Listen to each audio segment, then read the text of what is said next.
Hello, good morning to all. It's Charanjeev Singh from Department of Computer Science and Engineering, Punjabi University, Patiala.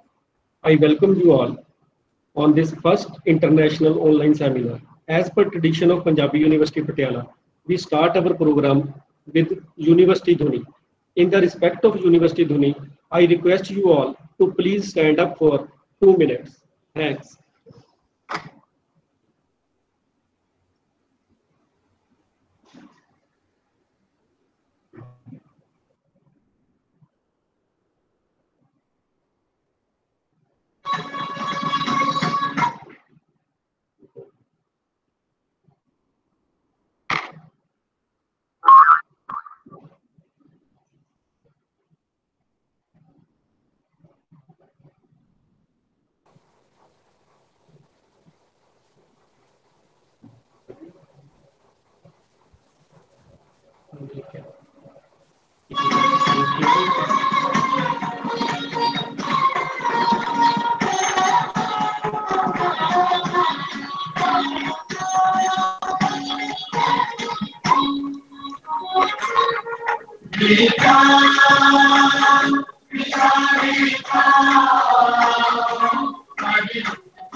Hello. Hello. Am I audible, please? Can somebody tell me that? Thank you. Okay. Thanks. So You can take your seat. Now I okay. request Dr. DP Singh, Professor and Head of Social Work, Punjabi University, Patiala, to chair this whole session. Welcome, DP sir. So thank you, ladies and gentlemen. And it is really a matter of great honor and pride for me to be with you all this morning. And since it is a different experience, and we are basically, depending upon technology, so it is altogether a novel experience for me. And since we are not in a usual mode, so it is my duty to introduce the team which has been able to put in a lot of hard work and facilitated this platform for all of us. And this team deserves an appreciation from all of us. And I must tell you that it is all because of Dr. Rajvinder Singh, who is the organizing secretary of this event. Along with him are my friends like Dr. Charanjeev Singh, who is actually taking the online control of muting and unmuting and moderating in terms of the technological aspects. Along with Dr. Lakhveer Singh, Dr. Hardeep Kaur, Balraj Singh, Williamjeet Singh, Charanjeev Singh and Paramjeet Singh. I really thank all of you at the outset, because we are in a different mode. So I thought it my duty to actually congratulate you and thank you profusely from my core of my heart that you actually facilitated us to be on this platform. And it is really an exciting moment for me, because we are all sitting at our workplaces, at our home, in our own comfortable arenas and spaces, and still we are online. So it's a great experience altogether. So now I start with the usual pleasantries, and my very worthy Vice Chancellor, Dr. B.S. Goman, my respected Dean Academic Affairs, Dr. G.S. Batra, all other guests from outside, Dr. Brisnev Pupula from Slovakia, Professor Ismail Veke, from who has been adjunct professor in 2 institutes, one at Indonesia, another at Malaysia. Dr. Vasino Hum from Indonesia, and my very dear friend, Professor Y.S. Siddegoda, who is a Vice Chancellor of Tumkur University in Karnataka. It is really a matter of great pride for me to introduce you the theme of this conference, this webinar. And as you know, this webinar is in the very turbulent times. COVID pandemic has actually disrupted all aspects of our life. The life that we knew just a few months ago has completely been turned upside down now. This pandemic is just not a health issue, but has landed us a fatal blow to every aspect of our life, ranging from economy to business to family to relationships. Having first identified in Wuhan this virus in 2019, in the month of December, this virus has taken the entire world by storm. In just few months, it has evolved into a full-blown pandemic. It has touched every part of our global society, making it difficult for our science and scientists to grapple with this unprecedented crisis. The disruptions in education, health, economy, food systems, and public health are falling heavily on the poor and the vulnerable sections of the society. The pandemic has caused chaos, confusion, panic, and uncertainties in the entire global society. In response to this ever-changing situation, the Department of Social Work, in collaboration with the Interdisciplinary Development in Education and Society, which has been acronymed as IDEAS, planned this one-day webinar titled as Ensuring Certainty in Uncertain Times, Coping with COVID-19 Pandemic. This webinar, ladies and gentlemen, intends to devise some strategies that could possibly be able to contain and tame the possible disruptions created by this pandemic in various sectors like education, health, employment, governance and politics, culture, heritage, language, literature, engineering, technology, work, business, production, and so on. The response to our call has been phenomenal. We have received papers from a variety of disciplines and from a variety of scholars from not only from India but abroad as well.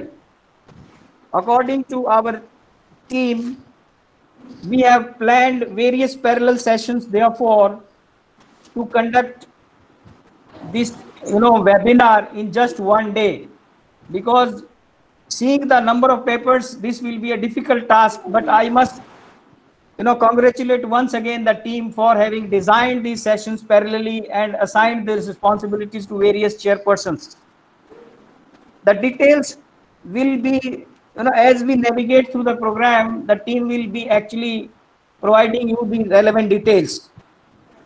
Ladies and gentlemen, I am thankful to our Honorable Vice Chancellor, Dr. B.S. Goman, for all possible support, guidance, and motivation. Dr. Goman is always very supportive and open-handed. He has always, open-handed in extending all logistic as well as academic help and leadership. It is not an exaggeration to put on record that without his hand holding and direction at every step, the webinar would not have been a reality for us. I also thank our Dean Academic Affairs, Dr. G.S. Batra, who always walks an extra mile when it comes to holding such an event. Being a teacher of management, he is very generous in lending his vision at every stage of successful management of an event such as this. I am very delighted to see on board my dear friend, Professor Y.S. Siddegoda, who is at the moment Vice Chancellor of Tumkur University. Professor Y.S. Siddegoda is basically a professor in social work at the University of Mysore, and he has had a distinguished career. He is well known for his writing and research, not only in India, but abroad as well. I thank you, sir, for being with us this morning. I also join with you in thanking Professor Brishnev Pupala, who is a faculty of education in Trnava University, Trnava, Slovakia. We are privileged to have Professor Pupala as our guest of honor. I also thank Professor Ismail Veke, who works at the Institute Agama Aslam Negeri, Sorong, Indonesia, besides University College of Yayasan Pahang, Malaysia. Dr. Veke, we look forward to your views to ensure certainty in these uncertain times due to the COVID pandemic. Ladies and gentlemen, I heartily thank the keynote speaker of this webinar, Professor Vasino Hum, who is the Vice Dean of Academic Faculty of Social Sciences, University of Negeri, Semarang, Indonesia.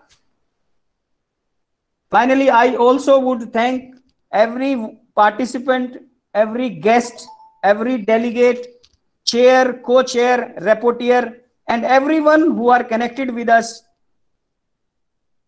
through technology, through internet. And it is very difficult. I understand that maybe some problems also make erupt in as we navigate through the program. So we will have to actually mentally prepare for all these eventualities, because taming the technology is not that easy part. Human beings have tamed the technology, but still at many times technology is out of hands. So that may also happen in this case as well. So I'm actually alarming you, or I'm alerting you in a way that we will have to be prepared for that eventuality as well. So finally, I thank the organizer, in the sense that team again, with the leadership of Dr. Rajvendra Singh, Dr. Lakhvir Singh, Dr. Hardeep Kaur, and Dr. Charanjeev, who has been handling this technological part. So I now will hand over this proceedings to Dr. Rajvendra Singh, who will formally welcome all our guests who have been able to make for this event. So it is over to Dr. Rajvendra Singh, please. Dr. Rajvendra Singh. Hello. Hello. Hello. I request Dr. Rajvendra Singh. Sir. Hello. I request Dr. Rajvendra Singh to please carry on this session. Hello. Hello. Sir, just wait. Charanjeev, sir, Charanjeev, I was audible, or I was yes, audible? Sir, you are audible, sir. You are audible. Okay. I'm calling, sir. Oh, please call Rajvendra, please. For his welcome address. For his welcome address, please. Good morning, ladies and gentlemen, respected Vice Chancellor, respected Dean Academic Affairs, and all guests, participants, and delegates. It is a matter for great honor to welcome you all to the webinar organized by the Department of Social Work and Interdisciplinary Development for Education and Society. I am Rajvendra Singh, Assistant Professor of Punjabi Department. I also act as President of Ideas. I am handling the Punjabipedia and various projects related to technical development of Punjabi language, literature, and culture. Friends, for the benefit of the audience, I may share that the Department of Social Work was established in 1987. It promotes professional education of social work and offer a full-time master level program named Master of Social Work apart from Ph.D. Ideas aim at interdisciplinary development of education in society. It also provides platform at local, national, and international level for all possible academic activities such as conference, workshops, and seminars such as this. Ladies and gentlemen, one of the biggest challenges that we are facing is the cope up with the COVID-19. It has disturbed our life never before, from child to the elderly, from education to livelihood. Every aspect of our life remain affected in one or the other way. The governments, the civil societies, and all other frontline workers are providing all the possible support to stabilize our system of governance, education, and health. So we also planned this webinar as a small little effort. The theme of the webinar itself tell us our agenda. The webinar aim at ensuring certainty in uncertain times. I heartily thank each one of you for your response to our call. Let us be together in the trying times so that we are able to provide a congenial and orderly post-COVID environment to every stakeholder. At the outset, I welcome our respected Vice Chancellor, Professor B.S. Kumman. Professor B.S. Kumman is a professor in public administration and an academician of highest caliber. Dr. B.S. Batra is our Dean Academic Affairs, who is a professor in management. Professor Y.S. Gowda, the Honorable Vice Chancellor, Tumkur University, Tumkur, Karnataka, who would benefit us as a guest of honor in the event. Dr. Gowda was a long career spanning across more than 35 years in the field of professional social work education. I welcome you, sir, and thank for accepting our invitation.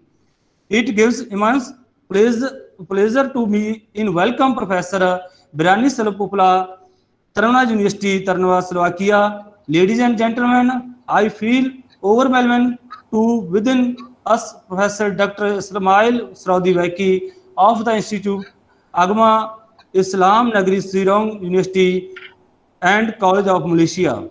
Friends, our keynote speaker, Professor Visino H.M. Hum, is Vice Dean of Academic Faculty of Social Science, University of Semarang, Indonesia. Finally, I welcome every delegate and participant and other guests who could make to be online with us for the webinar.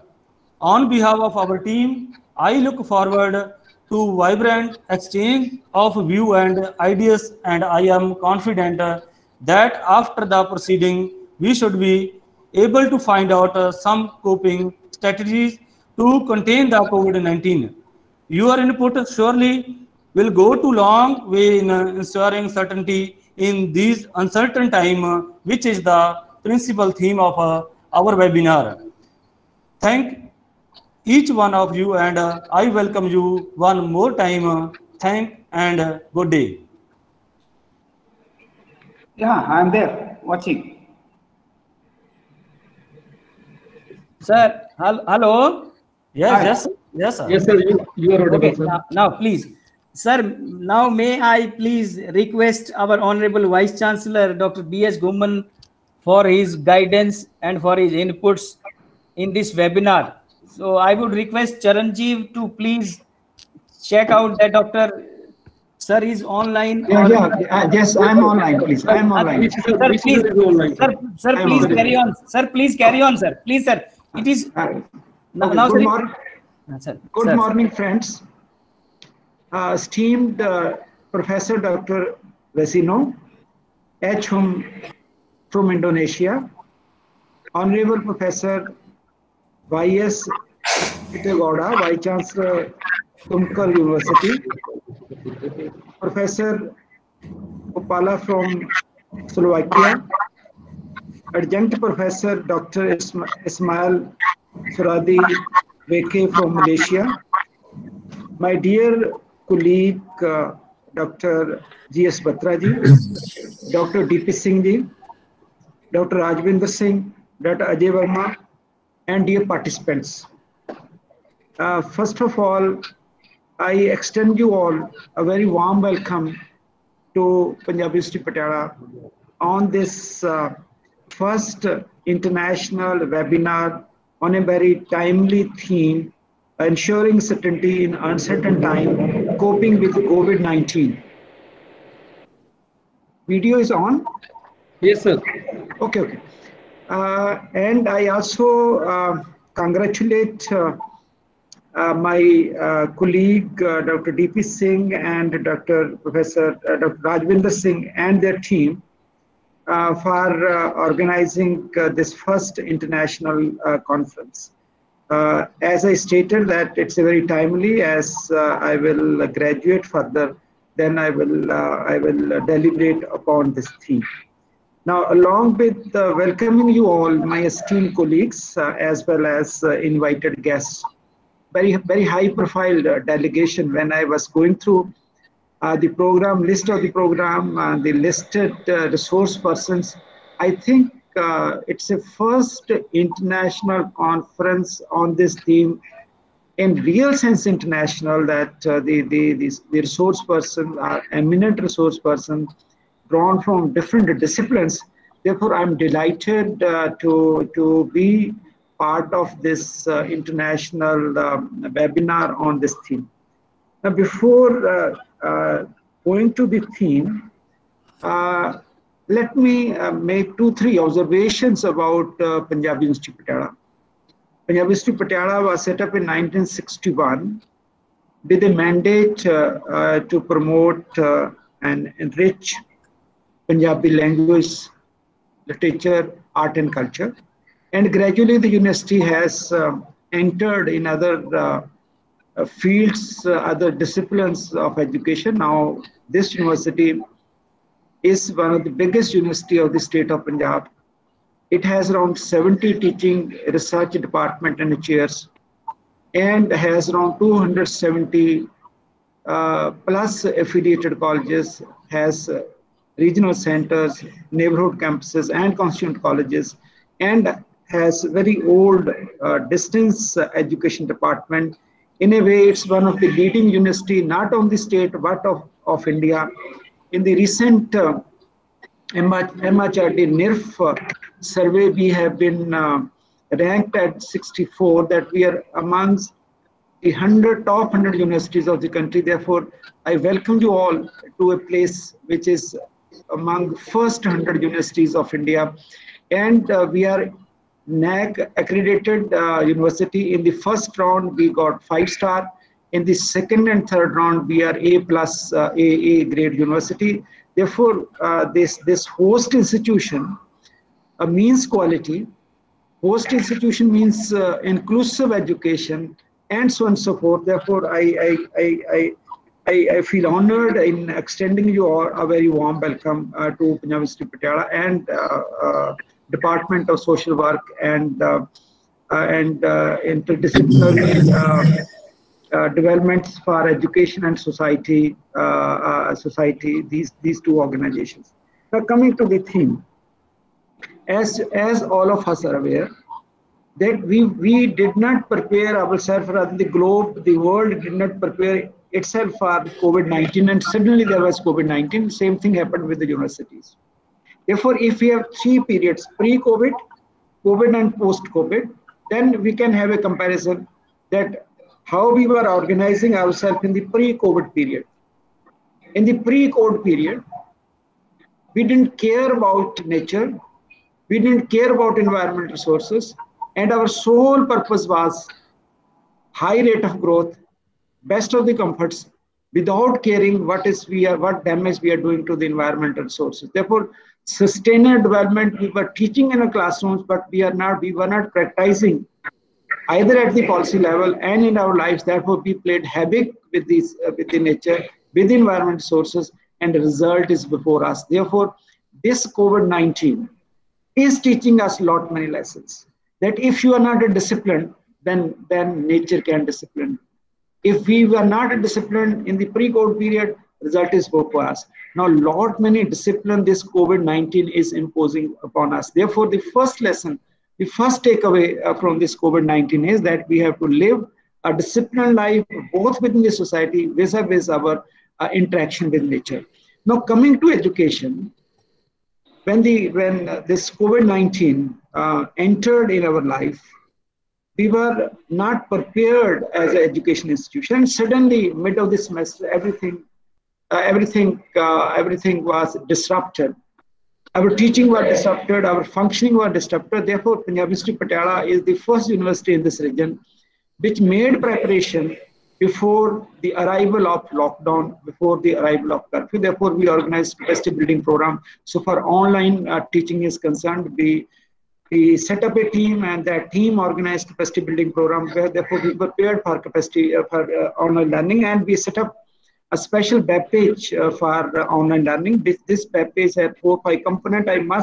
I suggest to all the participants, if you have time, must visit our website and see how we have prepared for e-learning modes so far COVID-19 is concerned. That we have, our teachers have prepared lectures, videos are online. External sources from where we can learn online are available on the video. All circular and all information, whatever across the globe you want to see, you visit our website and you can find that how we can develop our online learning modes. And I'm glad to announce that we are going to set up an exclusive institution for preparing our teacher and students and non-teaching for online learning and other functions. We did not, as a university, stop at online learning. We graduated further. We shifted our all administrative function also online. We organized our syndicate meeting online. We organized our finance committee meeting online. We now are organizing all activities online, and lot many webinars we have already organized online. Therefore, we have learned a lesson that if offline options are not available, then we can explore the possibility of online functioning, and we succeeded in. But if we go to post-COVID-19, then exclusively we are online now. Pre-COVID, exclusively we were in the traditional mode. The post-COVID would be a combination of both. In the post-COVID-19, we have to be offline in this sense. I'm confining myself to only education institutions, that we have to develop a blending. We have to develop a combination of offline and online learning, because online learning cannot be a perfect substitute of classroom learning, classroom teaching. Classroom teaching has its own benefits, its own advantages. We have campuses. In the campus, students come not only for domain knowledge, they do come to learn lessons for other facets of life as well. Therefore, the universities and colleges prepare students for the domain knowledge and also prepare for life. Therefore, whatever other facets of personality are developed in the campus. Therefore, campus life cannot be replaced by online learning. Therefore, in the post-COVID period, we have to have a combination of campus life plus online learning. To begin with, we are thinking a ratio of 75% and 25%. That 75% will be classroom teaching offline, and 25% can be online. It can vary from discipline to discipline, and it can vary from institution to institution, depending upon the infrastructure and so on and so forth. See, what I'm suggesting, that the first takeaway for the post-COVID period, so for Punjabi University Patiala is concerned, is a combination of online and offline learning, a blending of suitable, so that you can harness the benefits of online learning as well, and also reap the benefits of classroom teaching, campus life. That's the first. Our second lesson which we have learned from this COVID period is that post-COVID period jobs will be different from pre-COVID period. Lot many jobs will get eliminated so far post-COVID period is concerned. The post-COVID period would be more through automation. The post-COVID period would be more driven by the machine. Therefore, we have introduced 25 plus job-oriented courses. where we are preparing our youth for post-COVID period. Two or three, I will just, rather two, I will just refer, then I will proceed further. The first course which we have introduced is certificate course in artificial intelligence and data science after matriculation, and second diploma course in artificial intelligence and data science. BSc and MSc and MTech, we have set up an exclusive center for artificial intelligence and data science as a center, so that we can prepare our youth, our students for getting job in the fields which would be expanding like anything during post-COVID period. That's the one thing which we are doing. We are preparing our students for entering in the cutting edge area of the post-COVID period. Therefore, that's the first. Artificial intelligence and data science is our area of specialization, and we are preparing students for this. And the second lesson which COVID-19 has taught us, this is disaster management, that we are not professionally prepared for disaster management. Therefore, along with masters in disaster management, we are moving towards diploma courses, certificate courses, as well as we are going to introduce this disaster management as a subject at graduation. Coming to social work. Now, social work is a field which is a combination of theory and practice. 3 or 4 times they are in classroom, rest of the time they are in the field. Therefore, this type of course, this type of teaching pedagogy, we will try to adopt in other disciplines as well. That knowledge does not confine to only university. Knowledge does not confine only to colleges. Knowledge can be learned outside. Therefore, our students will go as a part of social outreach program to society. We are initiating a couple of programs as well. And my another takeaway for the post-COVID period is that our policy making needs to be, our policy making needs paradigm shift. Till now, we were making policies based upon the traditional data or traditional knowledge. Now you have to have evidence-based policy making. You have to have informed-based decision policy making. That this COVID-19 has taught us a lesson that there's a lot of lack of coordination among various departments of the government, and therefore, as institution of higher learning, we have set up a center for public policy and governance. That center will cater. That center will provide policy inputs to the government. So for post-COVID period are concerned. See, what let me try to sum up that we were not prepared for the COVID period. Therefore, all institutions, including countries, try to cope with the situation, and the approach was not comprehensive in nature. It's a sort of we were just managing the situation, but it has taught us many lessons. That if there's a disaster like this, then you have to prepare differently for meeting this disaster. Therefore, learning all those lessons, Punjabi University Patiala has prepared itself. It has prepared for its students, it's prepared for its teaching, it's prepared for administration, and it has gone beyond it.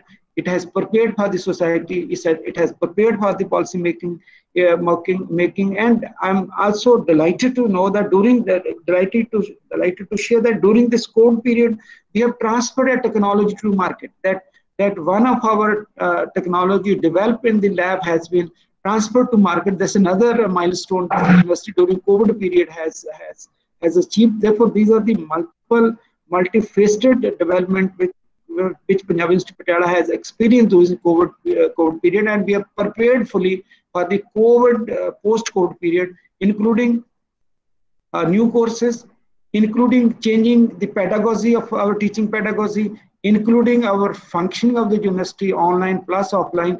Therefore, friends, you have selected a theme which is very, very, very timely. I'm reminded a book by Tom Peters. Tom Peters is a top-ranking management thinker. He has written a book, Thriving on Chaos. It's a situation that you can thrive on chaos. Therefore, don't get disturbed that everything is disrupted. This disruption can teach us lot many lessons. The only option is new ideas, innovative ideas. That's why we have set up a business incubator as well. The purpose of which to welcome new ideas, innovative ideas, so that those ideas can go from product to service stage, service delivery stage, and so on and so forth. Friends, once again, I welcome you all. I welcome our international delegates, as well as very distinguished delegates from India, as well as from within Punjab. I feel honored in extending you a very warm welcome and congratulating the organizers, Dr. D.P. Singh and his team, and Dr. Rajvinder Singh and his team and colleague for organizing this first international webinar on a theme, ensuring certainty in uncertain times, coping with COVID-19. Thank you very much. Thank you, sir. Thank you very much. DP sir. Sir, thank you so much, sir, for your valuable inputs, for highlighting and sharing the achievements of Punjabi University to our audience, especially the audience from abroad and other parts of the country, and your views on post-COVID environment and these disruptions due to the COVID pandemic will be very useful for us for carrying out our proceedings. We will be using all your inputs and guidance for our paper presentations, and later on in bringing out some handout or a manuscript if possible. And you are very right in saying, sir, that disciplined life is all that matter, and we have to actually strike a balance between ecology and our development. Unless we do it, the problems such as this, they will keep happening again and again, and will be actually giving a blow to our life, and it will disrupt every aspect of our life. You have given us a food for thought and a guidance to go through this program, and I'm thankful for guiding us and for motivating us, sir.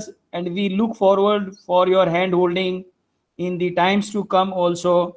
So thank you once again, sir, for giving us your time, sir. Thank you so much.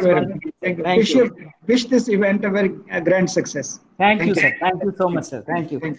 Now, may I now invite my friend, Professor Dr. Y.S. Siddegowda, sir. Dr. Y.S. Siddegowda, as I said, has a distinguished career in professional social work, and I'm really, have been benefited by his, company in many of the committees and so on, and alongside various professional, inputs also. He has been the president of an organization which we have set up in his university 2 years ago.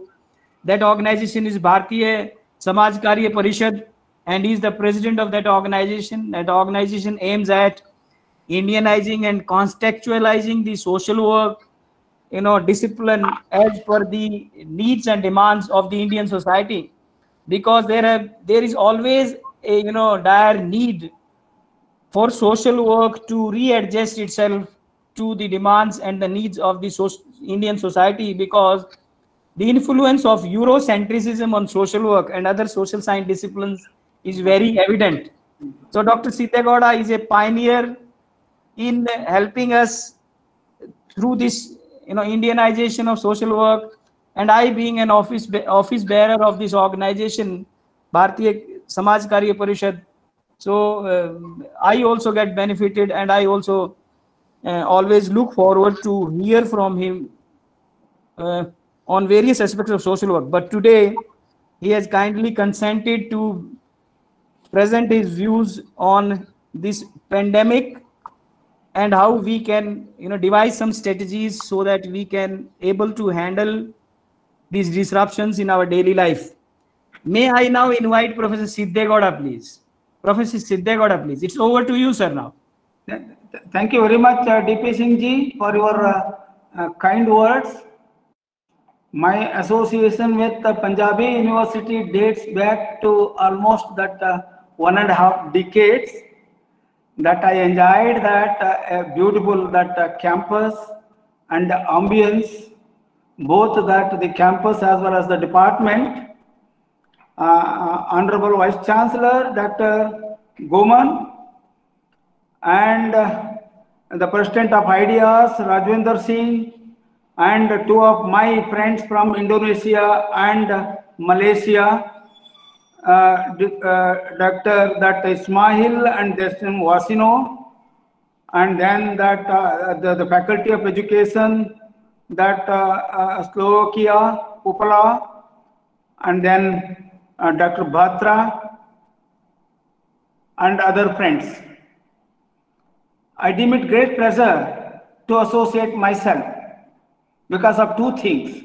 One is that the topic is very topical, very close to social work fraternity, how to move from certainty to uncertainty to certainty.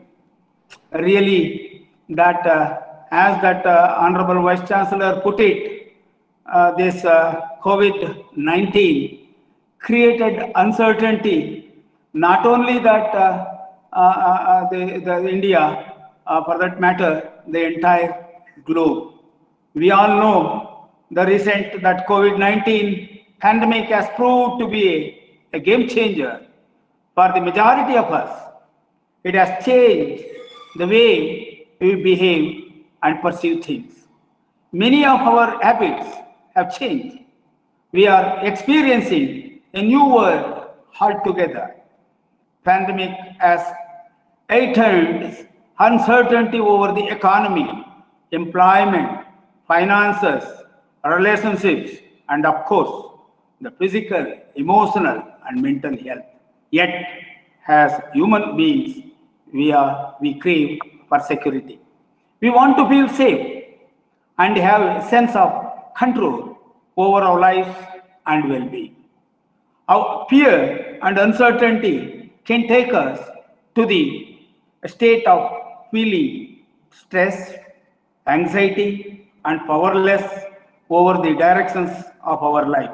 While many things remain out of our control, your mindset is key to coping with difficult circumstances and facing the unknown.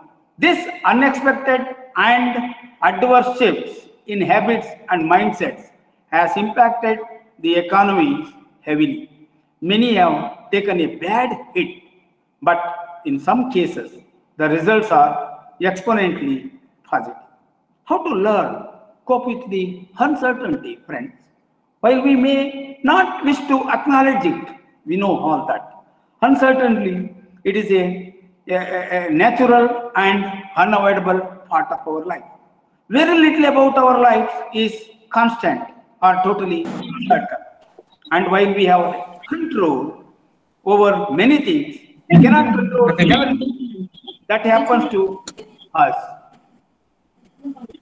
As the coronavirus outbreaks have shown, life can change very quickly and very unpredictably. You may have suddenly become sick, lost your job, or found yourself struggling to put food on the table or keep your family safe. You may be anxious about when the pandemic will end or life will return to normal. Friends, to cope with all this uncertainty, many of us worrying too much or trying to predict the future and avoid nasty surprises. Too much that worrying cannot give you more control over uncontrollable events. It is just robs your enjoyment in the present, saps your energy and keeps you up at night. But there are healthier ways to cope with uncertainty, and that begins with adjusting with the situation. Social work fraternity are known as how one should cope up with the situation. Friends, I have that certain suggestions as how at individual level one can cope with the situation and move from uncertain age to certain age in the direction that it is the first and foremost that matters is how high is your self-esteem. You all know that one should know where the person place is. Once that the person knows where he is, it is easy to move from that direction. Similarly, that the wellness and success connection, that health is wealth. We all know how health play a predominant role in the success of the person.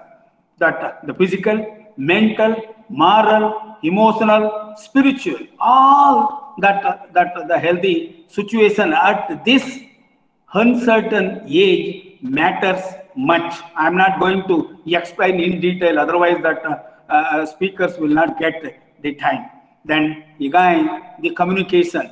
We know that how a communication play a predominant role at this uncertain, the rumors and then false messages, that you know that all social medias, how they're creating that the problem. But one should know what the sound communication is. And similarly, that how good you are in human relations, maintaining a good relationship, that staying positive in a negative environment, that matters much in this situation. And similarly, that how assertive you are. So one should have that assertive personality. Win-win situation one should create. It is not that win and lose as against that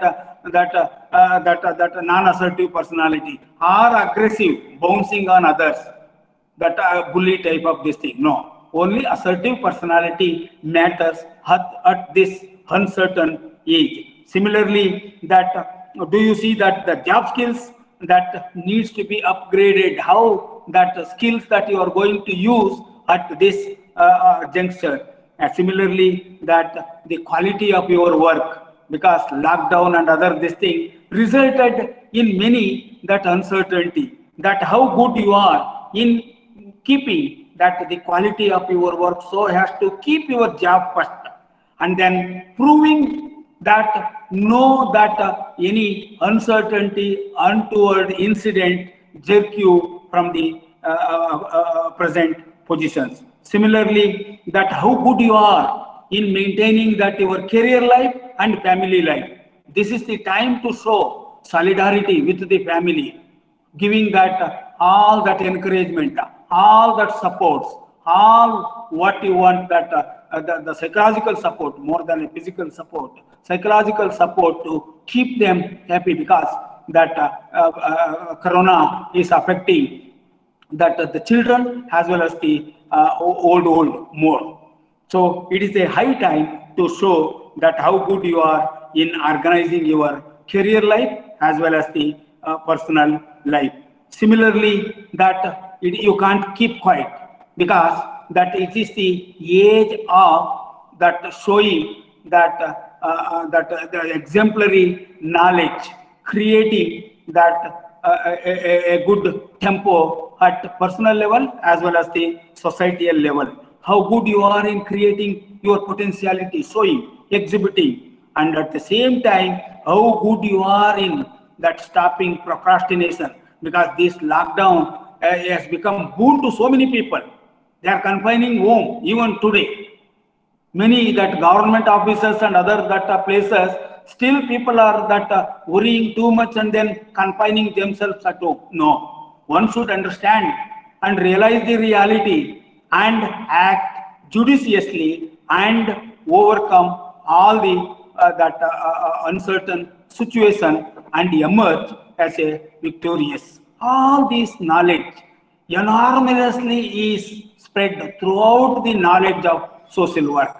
So you take any that you take that philosophy of social work, you take that methods, you take that other social sciences, that it gives that the immense knowledge as how one should that face that difficult situation and emerge as victorious.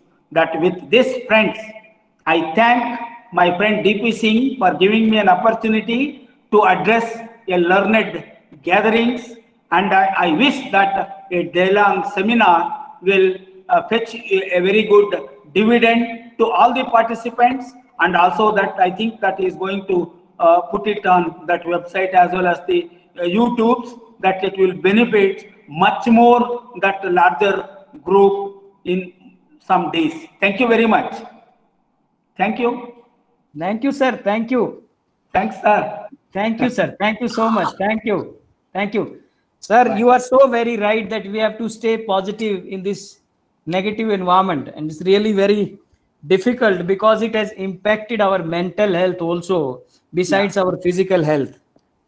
All our communities, our relationships, our family setup, everything has been, turned upside down by this pandemic. And you are very right that social work, discipline as such, our fraternity fall short of various intervention strategies because we were not actually prepared. And in this, handling this crisis, because it came so suddenly, and it just, in about 3-4 months since December 2019, the entire world is grappling to handle this crisis. And so is true for social work fraternity as well. But you are right that role of social workers in COVID and post-COVID environment will be very effective, and we will adjust and readjust our strategies so that we are able to provide a very congenial post-COVID environment to the society and the communities. We should be able to carry out the family social work, and the communities and relationships strengthening will be a challenge for us. And your suggestions will definitely go a long way, sir. And I'm really delighted to have you with us this morning. Thank you so much, sir. We look forward to more of such associations. Thank you, sir. Thank you once again, sir. Thank you. Now, may I now request Dr. Brislev Upola. Charanjit, please mute. Other. Yes. There are certain noises coming up. Please handle it. So, Professor Popola is Faculty of Education, Trnava University, Trnava, Slovakia, and it has already been shared with you by the General Secretary, Dr. Rajvinder Singh. So, without taking much time in his introduction, I would now request Dr. Popola to be online and to present his valuable views so that we can, move forward and have a learning opportunity from your views, sir. Dr. Popola, please. Please, Dr. Popola, please take over. Hello? Hello?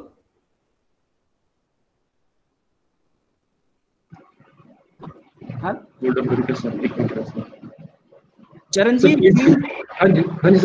please call on Dr. Popola, please. Okay, sir. We are trying to connect them. Dr. Popola, right. Thank you. So meanwhile, I again thank everyone for facilitating us in one or the other way. Maybe because technology has its own problems. And as in English, somebody has said that toolishness is foolishness many times. So we have to not to depend too much on technology, because it can not be as obedient as we want the technology to be. But still, we will have to bear with it. I don't know whether Dr. Popola has come online. So when he has come, sir, we can continue with the next. Next, sir. We can continue with the next. Okay. Dr. Popola has some, technological issues with him. So may I now request Dr. Ismail Veke. Wait, sir. I think. Wait. Popola is ready. Hello. I think Popola sir is ready. Okay, please, sir. Popola sir, please carry on, sir. Brishnev Popola ji, please carry on. It's the floor. I don't know if you can see me. I need just some feedback because something is happening now. Sir, you please carry on, sir. You are audible, sir. I cannot see myself. So I don't know what is. Okay.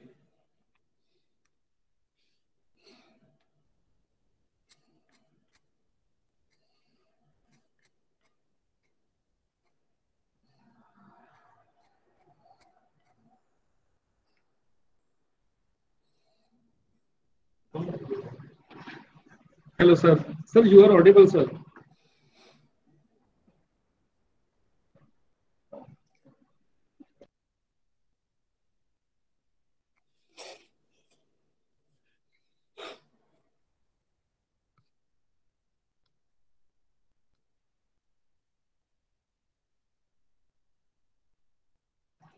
Hello. Hello, Poplar, sir. You are audible, sir. You can speak.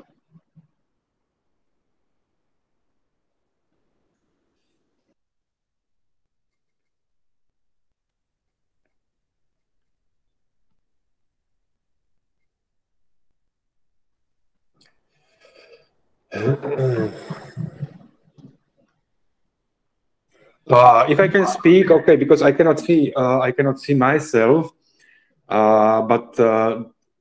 Okay, so it is possible to be connected with me. Thank you so much that I can join you and your meeting, and you got information that I'm not from your country. I'm not from Asia, and now I'm speaking with you from Europe and from Slovakia. What I would like to say firstly, I would like to thank Dr. Barlai because he's the person who asked me to join this conference and to speak you shortly about some aspect of coronavirus or the pandemic across all the world, maybe especially in Europe and especially in my country or countries around my country, which is Central Europe, central part of Europe. The pandemic has different impact to everybody, and everybody has been affected by different way. And I would like to speak or to just to mention my special personal story, because I think I have quite special personal story regarding coronavirus. So I will be a little bit personal speaking about that just very shortly.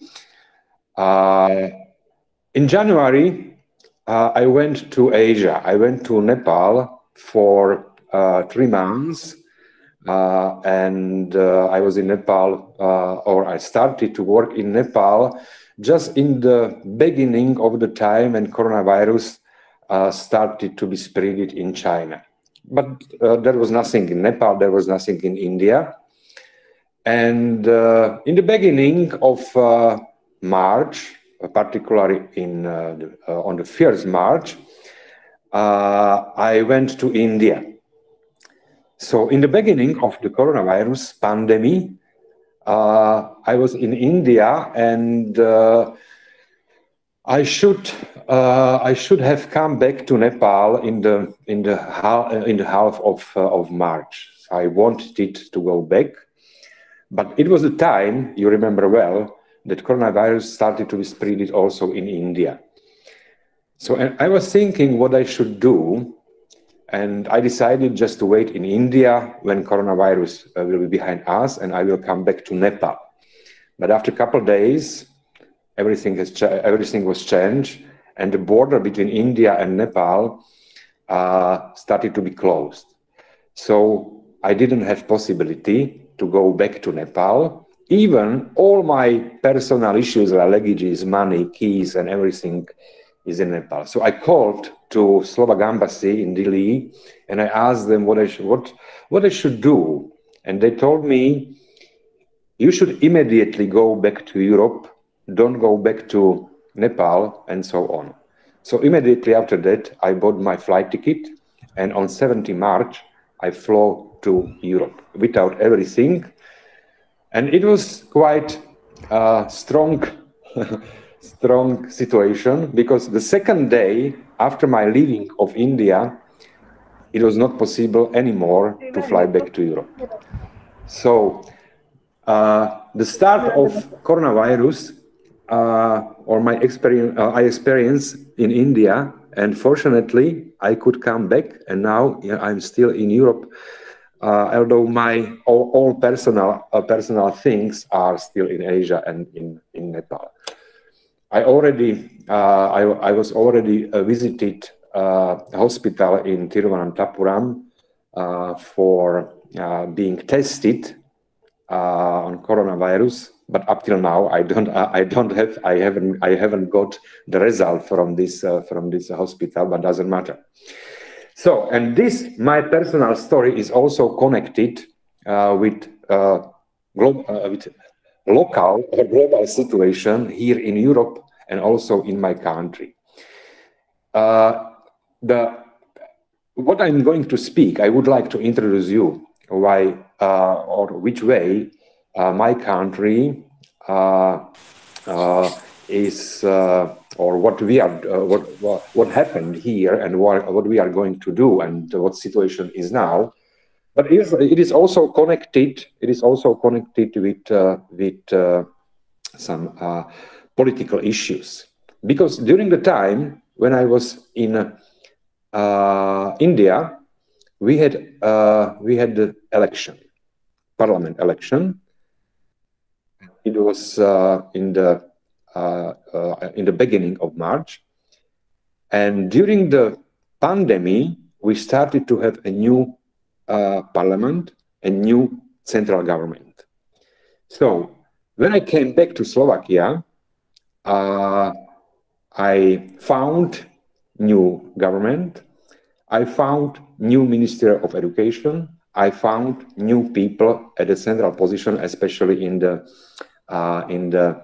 education area, at the central institutions, and so on. And the second day, after my returning back to Slovakia, I was addressed to help central government to solve situation what was starting to happen in Slovak school system.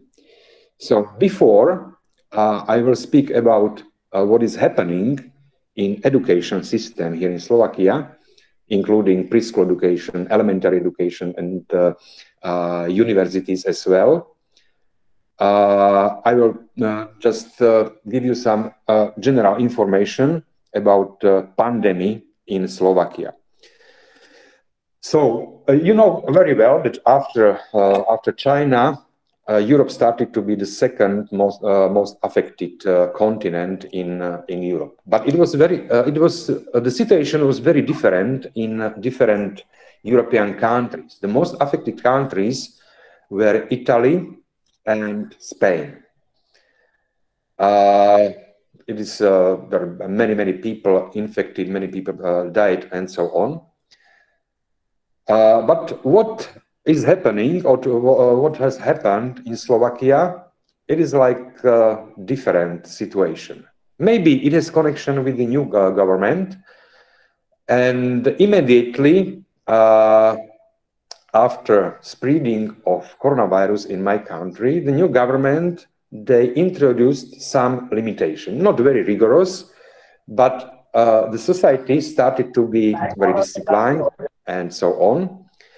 And the result today, after 4 months, is that we have only, not only few, but only 1,000 people in all country which were infected by coronavirus, and there were only everybody is not good, but only I think it is around 30 people died. If you compare this situation with different situation or in other countries, they say that Slovakia, as my country, is one of the less affected countries here in Europe. So this situation is fine. Now I can say that we are not in the pandemic situation, we are in post-pandemic situation. And now we are starting to live normally. Our restrictions was like to wear mask, okay, the country was closed, it means that we couldn't travel abroad. Now we can travel to two countries around Slovakia, for example, to Hungary, to Czech Republic, and so on. But the restrictions were not very big or very strong. So now the situation is quite normal, not completely normal, but more normal. The shops are open and so on, the people are working. But now I would like to speak about the situation in educational system and what we did as a central government educational resort for doing some restrictions in the school. So, firstly, it is necessary to say that in the beginning of April, in the half of March, all schools started to be closed. So the children, as everywhere in other countries, except Sweden, for example, in Europe, they started to have like online teaching or maybe home lessons, usually led by the teachers, also by parents, and so on.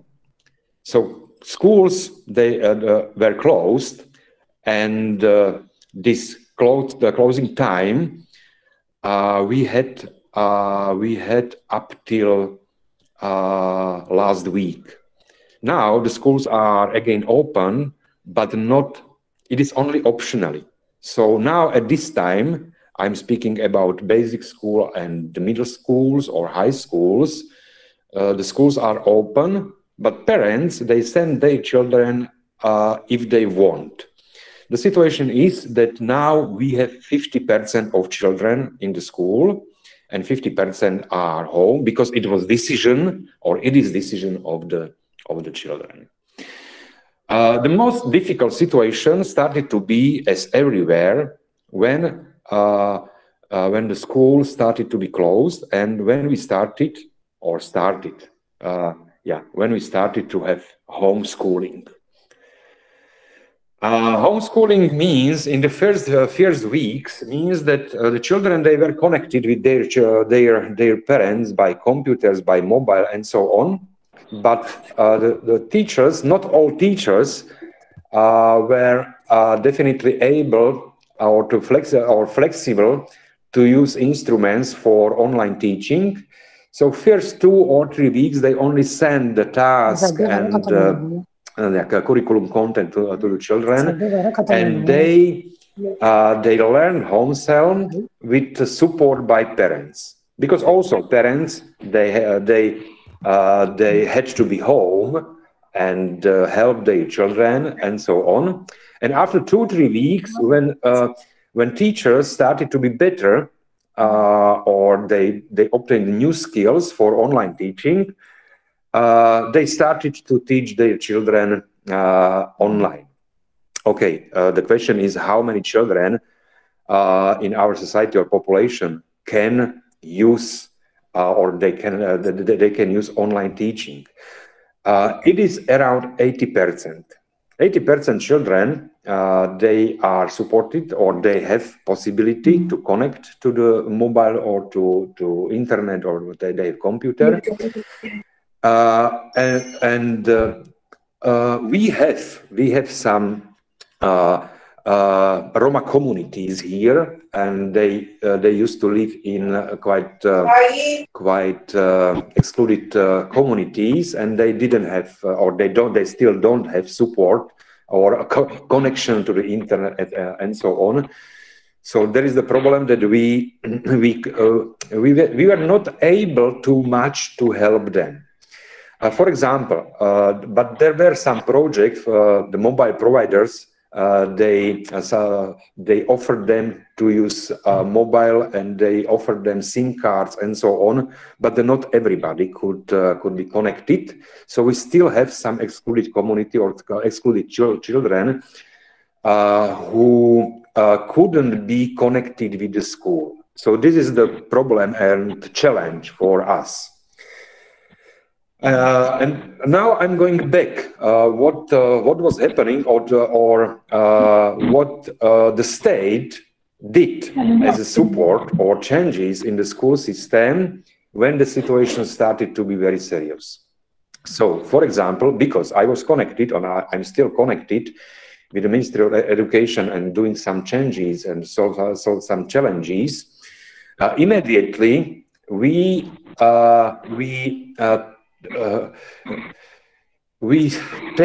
took some new support for the school in the curriculum, for example. It means the first step, we did it in 2 weeks or in 3 weeks. We adapted the national curriculum for homeschooling. What does it mean? It means that there were centrally presented curriculum, and there was the recommendation, don't continue with children with new content. We recommended to teachers how to teach, how many hours per day, what subjects they should prefer, what kind of activities they should do with children, and so on. It was a recommendation for children, for teachers or schools, and they could follow the adapted national curriculum for this situation. This curriculum was prepared, I told you, in 2 weeks, and it was valid until, or it is still valid until the end of academic year, because our academic year will finish in the end of June. So after June, we are going to have, our children are going to have holiday.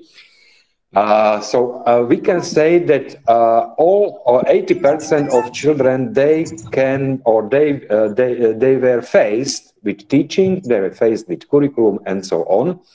And I think that the results of this means that we are not going to be faced with big problem in the beginning of new academic year, which will begin in September, but we will see.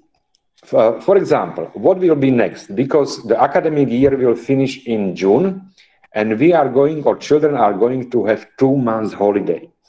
Now, for children who didn't have access to the internet, to the online communication, and so on, the government is preparing summer schools. So it means that in August, children optionally, they can attend summer schools for 2 weeks.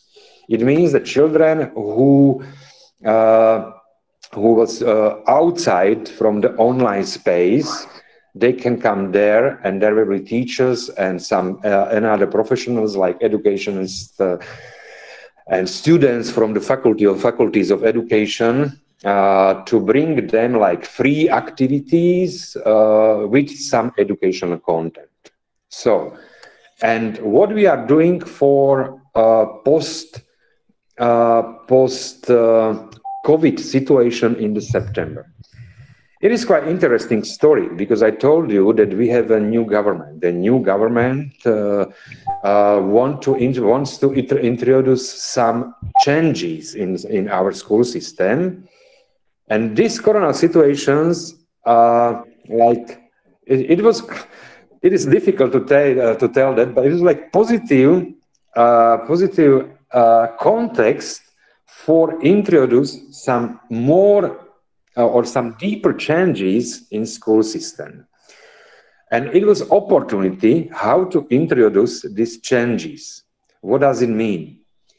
It has big connection to, or you know, many parents, many teachers, especially during the situation when homeschooling was running and all children were home, they started to ask, maybe, it is everything okay with curriculum? it is everything okay for methodology of teaching. Maybe we should use more online teaching also in the normal situation. Maybe our children, they have many duties regarding curriculum and so on. We knew about it before, and we had a plan how to make some methodological corrections of the national curriculum, and we started to do it now, and we are ready to introduce these changes or to begin with these changes also or directly in the September. I'm going back to the situation during the March, April, and May. What also happened with children, and what was the solution, for example, in central government. Immediately after children started to be home, there was a new regulation from the government, and this regulation says we must use a different assessment of the children, because the assessment was before like A grade, B grade, C grade, blah blah blah, and now there was the recommendation. It's not a recommendation. It is also we changed the law about school system, and there is written the children this academic year cannot be assessed as A, B, C, D, A grade. They must be, or the recommendation is just description in their support and so on. So the consequence was that teachers started to think differently about assessment of the children. And for example, one of the interesting solution was nobody can fail in the school, because before, you know, when the children or children, if they have like bad or they were not successful in the end of academic year, they had to repair the same level of education. Now everybody of them, they are going to continue in the next academic year in the next grade. So it is completely it is something new what our teacher couldn't know before, and now everything is like new. And I think that many professionals in the schools are looking forward to happening next academic year. We will see. Now we are strongly involved in these changes, but when I want to speak positively, I told you that coronavirus and the pandemic for future of education had actually positive effect. So it is positive thinking. It is something what could help us how to make some steps in educational system quite quickly and quite strongly. So just my conclusion is that everybody was affected by the coronavirus also here, and everybody has personal history and personal story, corona story. But now we are actually like back in normal life with some small restrictions, and we will see what will happen in the September. And we will, you know that there is some prediction that we can expect coronavirus pandemic again. But now we are more ready how to face this situation. So this is my some ideas, because it needs a long time to explain deeply everything. But I'm very happy that I could be part of this conference and to join you. And hopefully you could hear me, and hopefully it will be possible very soon to go back to your country, because as I told you, all my things are not directly in India, now in Kathmandu. and I would like to believe that in October or November I can come back, because I spent in your country and also in Nepal maybe 1 year, so it is like my second home. Thank you so much for listening to me, and if there is some another possibility to meet you, I will be happy to speak with you, to work with you, and so on. Thank you so much. Thank you, sir. Thank you so much, sir. DP sir, carry on. DP sir, please carry on with next. So thank you. Thank you, Dr. Popola, for giving a very detailed description of the COVID situation in Europe and particularly in our country. You really took us through the journey of COVID from December onwards till today, and also highlighted various positive as well as the negative aspects of COVID. And you are so right in saying that COVID is here to stay, and therefore we have to learn to live with new normals. Just as the last pandemic, which happened in 1918, popularly called as Spanish flu, the history tells us that Spanish flu came in January 1918 and remained till December 1920. So it was almost 3 years.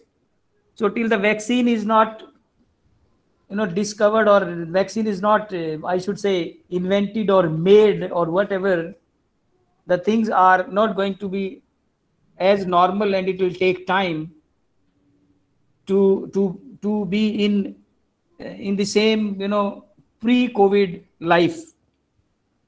If, sir, I heard you properly, you got stuck up in India while going to Nepal and so on, and in Thiruvananthapuram you were tested positive also. So on behalf of my team and all others, those who are present here on this platform, I wish you a very good health. All our sympathies and best wishes are with you, and I hope this COVID should not in a way affect you in any manner. And thank you so much for enriching us, for telling us all the pros and cons, and also laying the roadmap for the post-COVID environment, particularly in the school systems. You are very right. Homeschooling is very important, and the role of the parents are all the more important in a situation where homeschooling and online teaching will be the order of the day. So Dr. Popola, I really thank you once again. Thank you for being with us, and you, just as you look forward to meet you more often, we also look forward to meet you more often.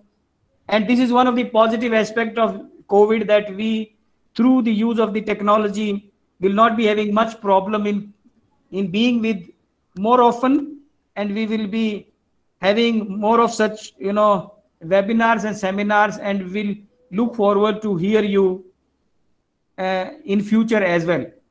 So thank you so much on behalf of all the team members and my own behalf. Thank you, sir. Thank you so much indeed. Thank you. Now I would request Dr. Ismail Veke, who is an adjunct professor in the institute at Indonesia and also at the University College in Malaysia. The achievements in the biodata has already been shared with you. So I straightway invite Dr. Veke to kindly enlighten us and present his views on how we can ascertain actually a life which is normal, how we can contain these disruptions, how can we have to cope up with the pandemic. So we look forward to your views. Now I hand over the floor to you, sir. Dr. Veke, please. Thank you for the chair person, yeah, that allow me to join this great event. That during the pandemic we still can meet in the facility of the technology. Even though that we cannot travel far away, but in the Google Meet and another platform, we can still keep in touch. Again and again, I would like to thank you to the conference chair. I would like to thank you to the president of IDEAS. I would like to thank you to the Punjabi University Patiala and all the colleagues that make this event happening. And special thanks to the Professor Dr. Wasino as the Vice Dean of Academic Faculty of Social Science, University Negeri Semarang, that join us for this great event for today. I'd like to share two things. The first thing that educations or somehow the religious education right now is refocusing to our sweet home. We cannot send our student to go far away to the school building or any kind of place because of the circumstances. And another problem, the good things that we can have the resilience, we can have the opportunity for self-evaluation ourselves, and in the same time, we are going to the family situation. And this is a great time for us because maybe in 100 years, only once occurring the pandemic like this one as the 100 years ago, that it was another pandemic.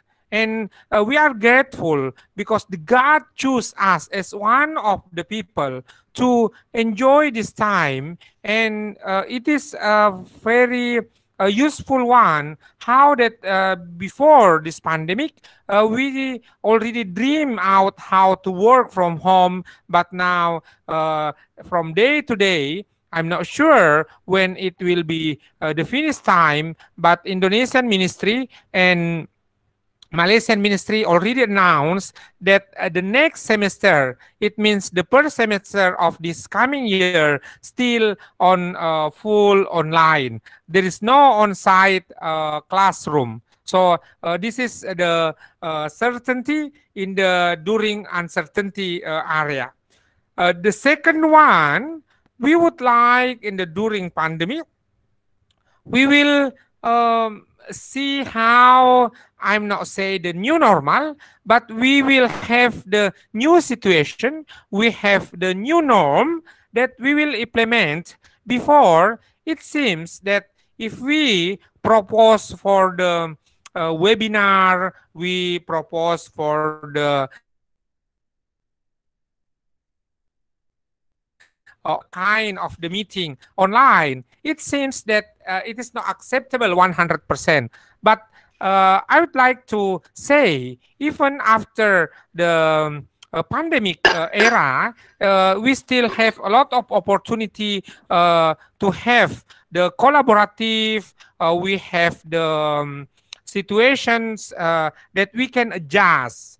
Last things that I would like to share for Indonesian and Malaysia and Southeast Asia, during the early situation, we have a lot of debate on the how we can open the market, but we close the worship place, we close the mosque, we close the church, and etc.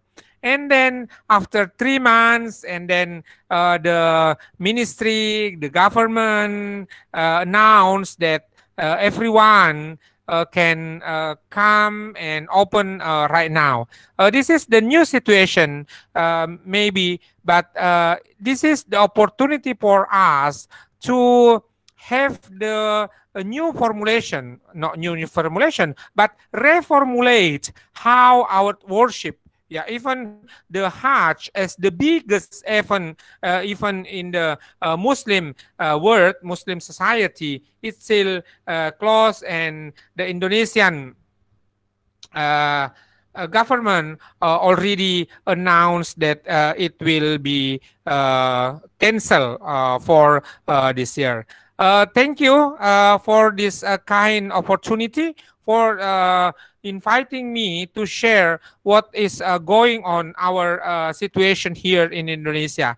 I would like to send the full paper to the conference chair, so it will be free access of everyone to read about. And in the same times, I do apologize because I do not prepare any kind of PowerPoint to allow me to present the situations that very short to allow the panel and another keynote speaker, Prof. Waseno, will present to us. Again, thank you very much to the conference chair. Allow me to share, and I would like to thank you for this one. And I would like to handle again this microphone and floor to the chair. Again, thank you.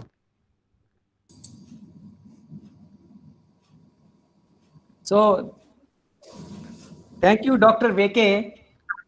Thank you for sharing with us. Am I audible? Thank you for sharing with us your views on how the COVID, pandemic and the subsequent lockdowns have impacted the children, their school, and the family at large. And it is, basically an information for us to know that the next semester in Indonesia will entirely through online teaching. So you also highlighted the closing down of the religious places, marketplaces, and businesses because of the lockdowns and the other issues related to COVID pandemic. Dr. Veke, your views were helpful, and we will actually be benefited by your views in the deliberations. Thank you for being with us. Thank you for finding time and being with us this morning. So now, thank you once again. Now I invite our keynote speaker, Dr. Waseno Hum, who is a Vice Dean of Academic Faculty of Social Sciences, University Negeri Semarang, Indonesia. So I am handing over the microphone to Dr. Hum for his keynote address. Dr. Hum, please. It's over to you, sir. Dr. Hum, please. It's over to you. Please. Thank you. Thank you. Thank you, sir. Thank you. Please carry on, sir. Okay. Thank you. I would like to thank for organizing committee the special conference, and I think it is a very important conference. The topic is about the ensuring certainty in uncertain times, coping with COVID-19 pandemic. For special speak, I want to Honorable Professor Kuman, Dr. G.S. Batra, Dr. D.P. Singh, and special for Dr. Balrat Singh, invite me in this special conference. I want to present my paper.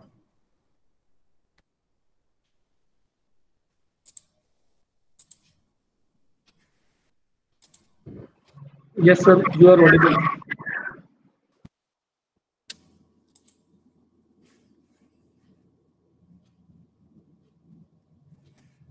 Yes, my title is Learn from the Past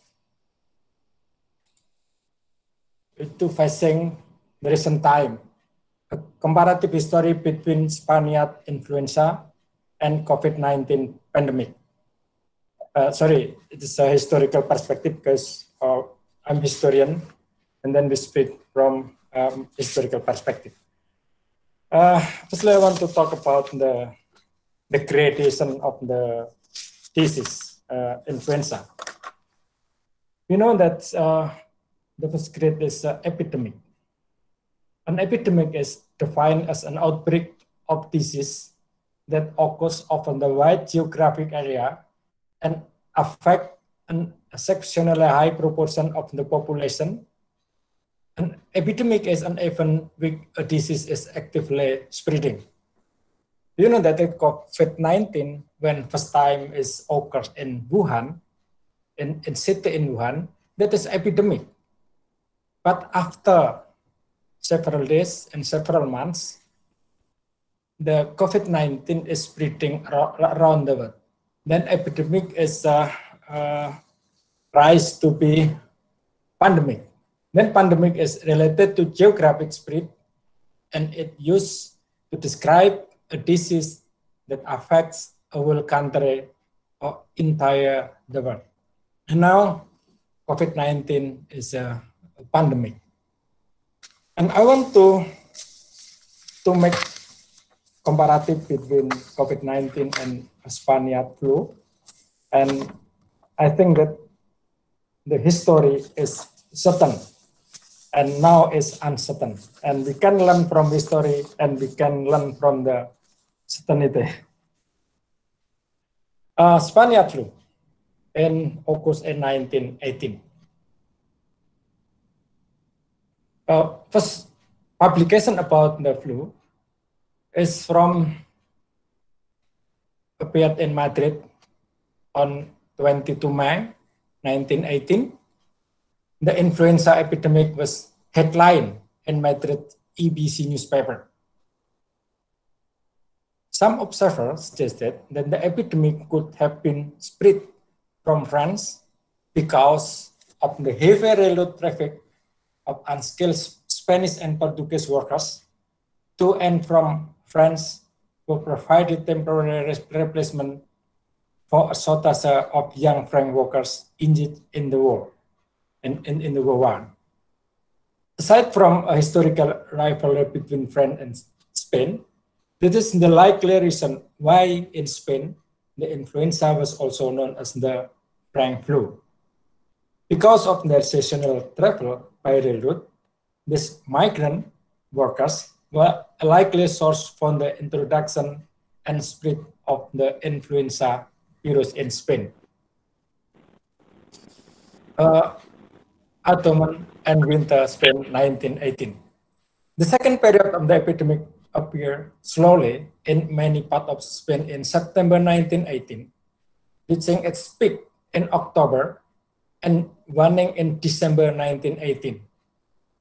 Public health authorities note that the important role that the railway transportation system may play in the spread of the epidemic. Several infection control measures in main inland train station and hubs were enforced. Trains loaded with Portuguese workers were stopped in Spain, midway to Portugal, and passengers were not allowed to exit the train until departed again to the Portugal.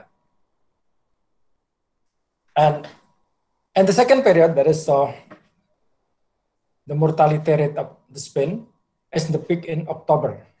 September is and the peak in October and slow down in November and December.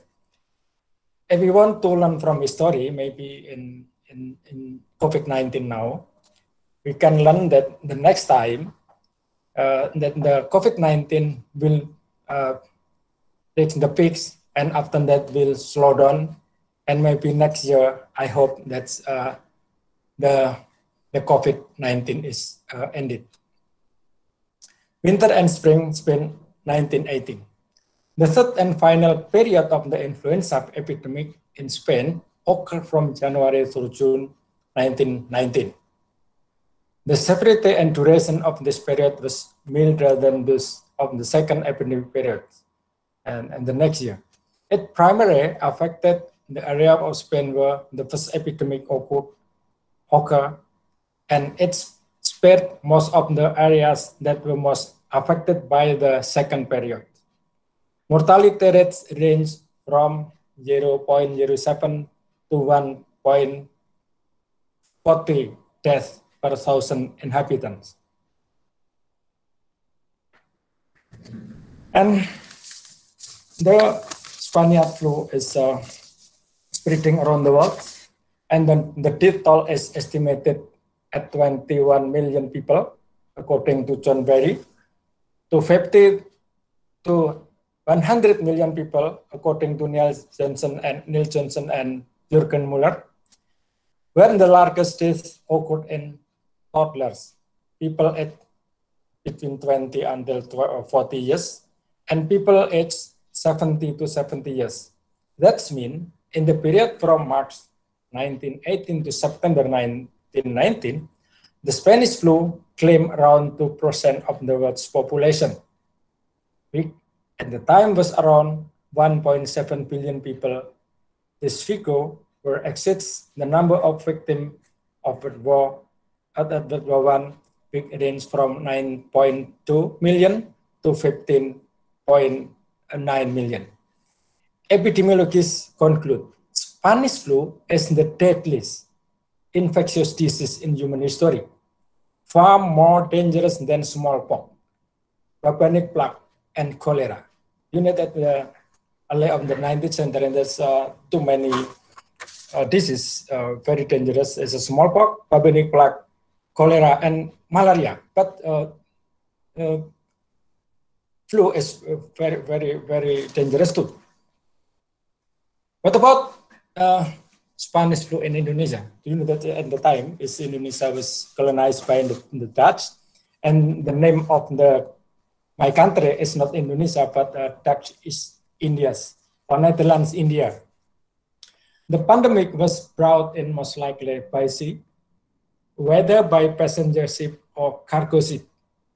The Dutch East Indies government noted the virus was first brought by ship passenger from Malaysia and Singapore and spread through North Sumatra. Sumatra is the second largest of island in Indonesia. Do you know that in Indonesia there are four big islands? Kalimantan, Sumatra, Java, and Sulawesi. And Sumatra is maybe not far from near India and then Java. Sea police investigation of the passenger ships, the name of ship is Matswiker, Singkarah, and Van Imhoff, found several positive passengers were infected by the virus. Do you know that's the most corporate in the time is a KPM, Royal Shipsting of Netherlands. The virus even affected all passengers and crew of the Toyan Maru ship who had just arrived in Makassar. This is the big island in eastern Indonesia. From Probolinggo is in central Java. When the virus began to attack big cities in Java in July 1918, the government and residents did not pay attention. Resident is just like governor. They do not realize that the virus will spread quickly and reach very fiercely. Moreover, at the time, the government attention was more focused on handling other infectious diseases, such as cholera, pest, and smallpox. On the spreading of the Spaniard flu. The first wave is in a couple of weeks, West Java, Bandung, Central Java, Purworejo, and Kudus, and East Java, Kertosono, Surabaya, and Jatiroto. And the second wave is expand to Kalimantan, Banjarmasin, and Pulau Laut. The third wave expand to Bali. I think you know about Bali. Very beautiful island in Indonesia. Sulawesi and small islands around them. And the last wave is by October 1918, small island around the Sundanese Islands. It's Halmahera, Ambon, and a little island around Sunda Island. It's until Papua. What about government to increase? Firstly, prevention campaign.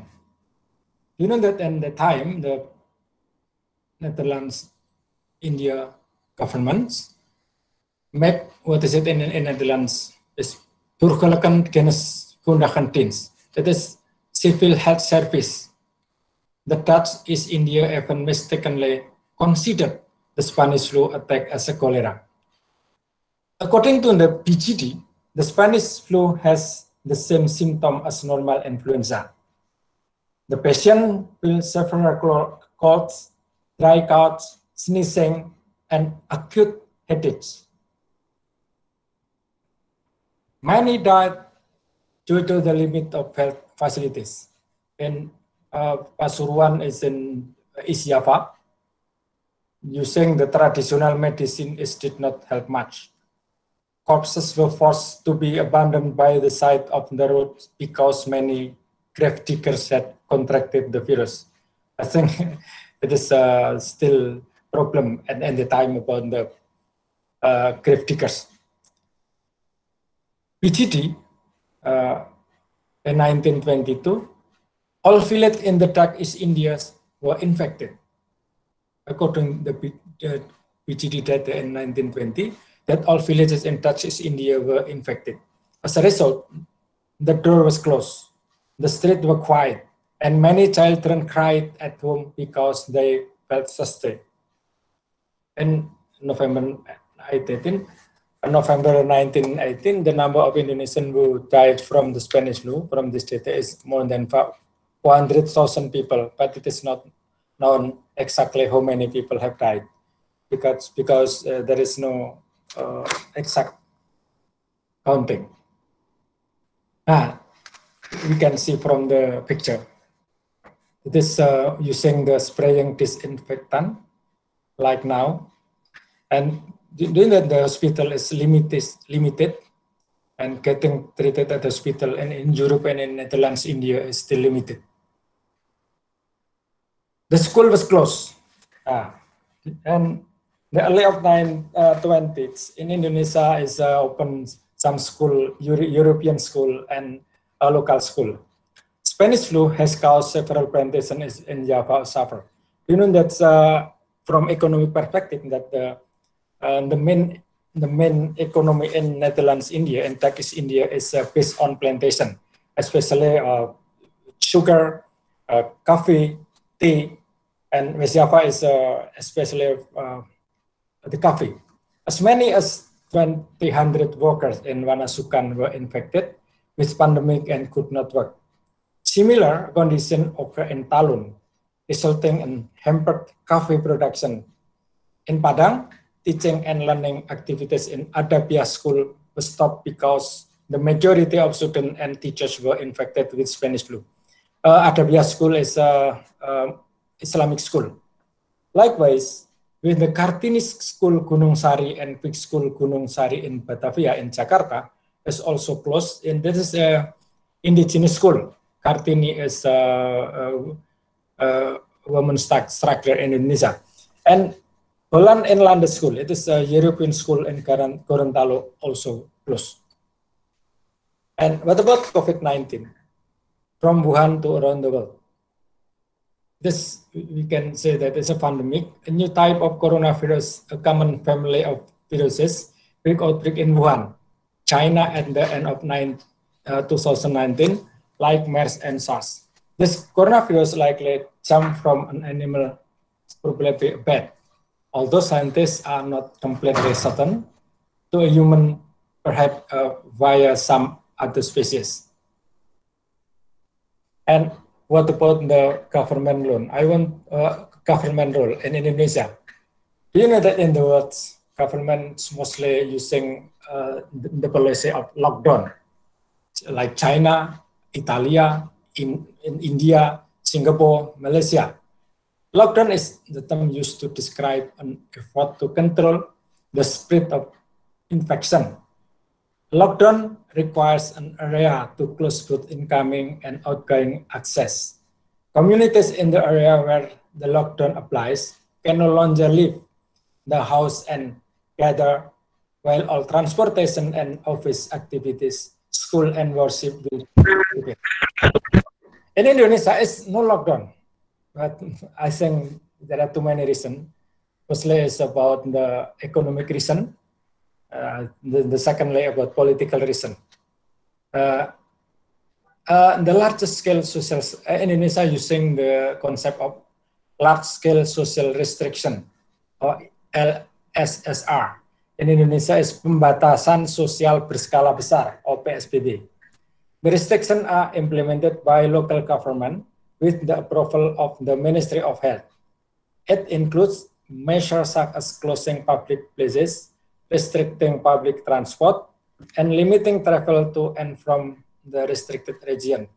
The big city has too many cases of COVID-19 as Jakarta, Bandung, Surabaya, Makassar that be epicentral of COVID was applied. But my city, Semarang, is not applied PSBB, no lockdown. It is the area of largest social restriction in Indonesia. This is Java Island, Sumatra Island, Kalimantan, Sulawesi, Papua. This Sunda Island. And this is Central Java, and Semarang is here, my city. And I think this is from World Health Organization in Indonesia also campaign to help prevent spread of respiratory disease like COVID-19. Wash your hand, cover a cause of sneeze, don't talk, keep your distance, stay home, get help. At every places in Indonesia there is campaign just like that. But what's the problem? The Indonesian culture. Firstly, it's about the people mobility. Do you know that in Indonesia, too many tradition of Indonesian mobility? I think Pak Bram know because Pak Bram come to Semarang, juga Professor WKK know about this is the problem. Every year, this is Indonesian tradition is mudik. Mudik is people mobility from the city to the village, from the urban to the rural, because most of workers in the city is from the rural area. The secondly is communality, hangout, wedding, etc. Maybe in India also just like that. And celebration. Too many celebrations. It's very, very dangerous for reducing the COVID-19.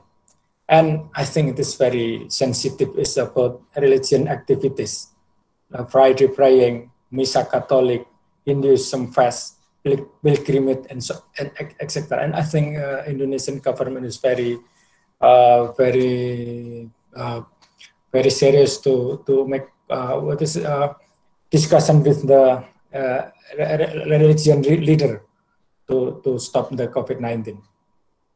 And what about the impact of the COVID in the world and in Indonesia? You can see from the figure. This is in Indonesia and in the world, 7 million from the 13 June. And Indonesia is 35,000 confirmed COVID-19 cases. But in the world is 7 million confirmed COVID-19 cases. And what about the death? In Indonesia is 2,000 total confirmed COVID-19 deaths. And the world is 400,000 total confirmed 19 deaths. I think it is Indonesia is not too large COVID-19. And there are too many strategies from the Indonesian culture, especially from Java. That is what is traditionally gotong royong. gotong royong is a mutual cooperation. This is tradition in village, but using in city too. And rukun get along well with their neighborhood. This is tradition can be encouraged the community participation in the smallest unit of community to support each other and preventing the spread of COVID-19.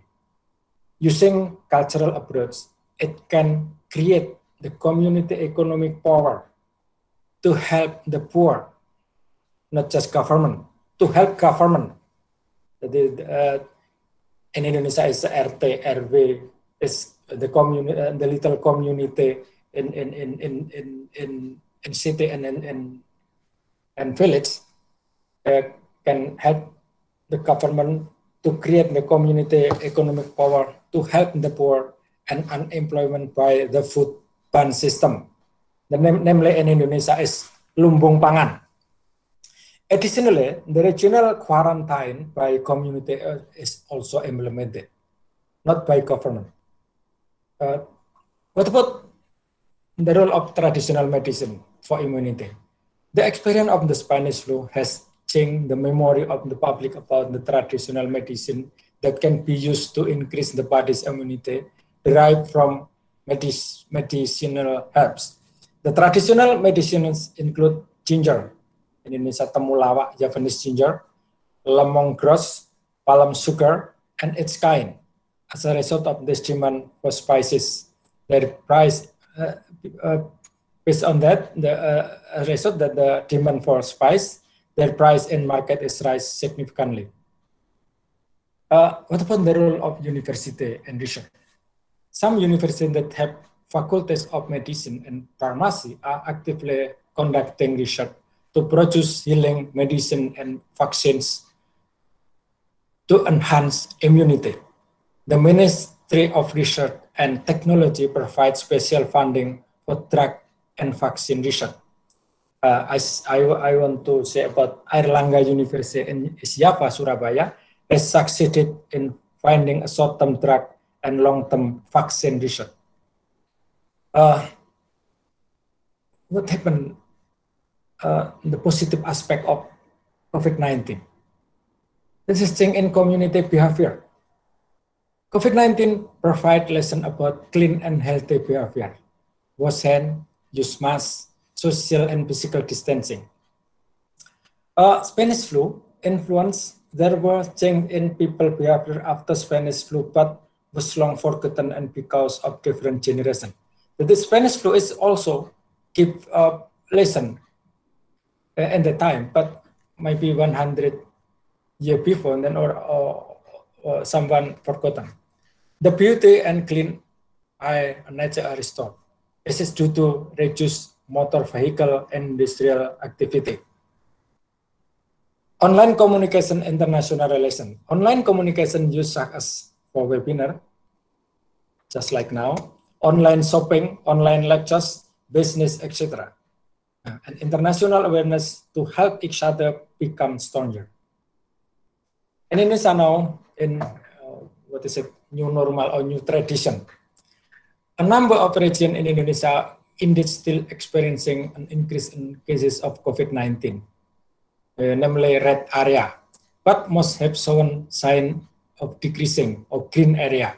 Hence, the government established new normal. The government hastily set new normal because of the insistence of the entrepreneurs and economic reason. However, not everything works well. School and universities still postpone class. They still use online lecture. The concept of new normal is still not widely understood by the middle and lower class. So there needs to be ongoing education. Otherwise, the second wave of COVID-19 will reappear. Thank you.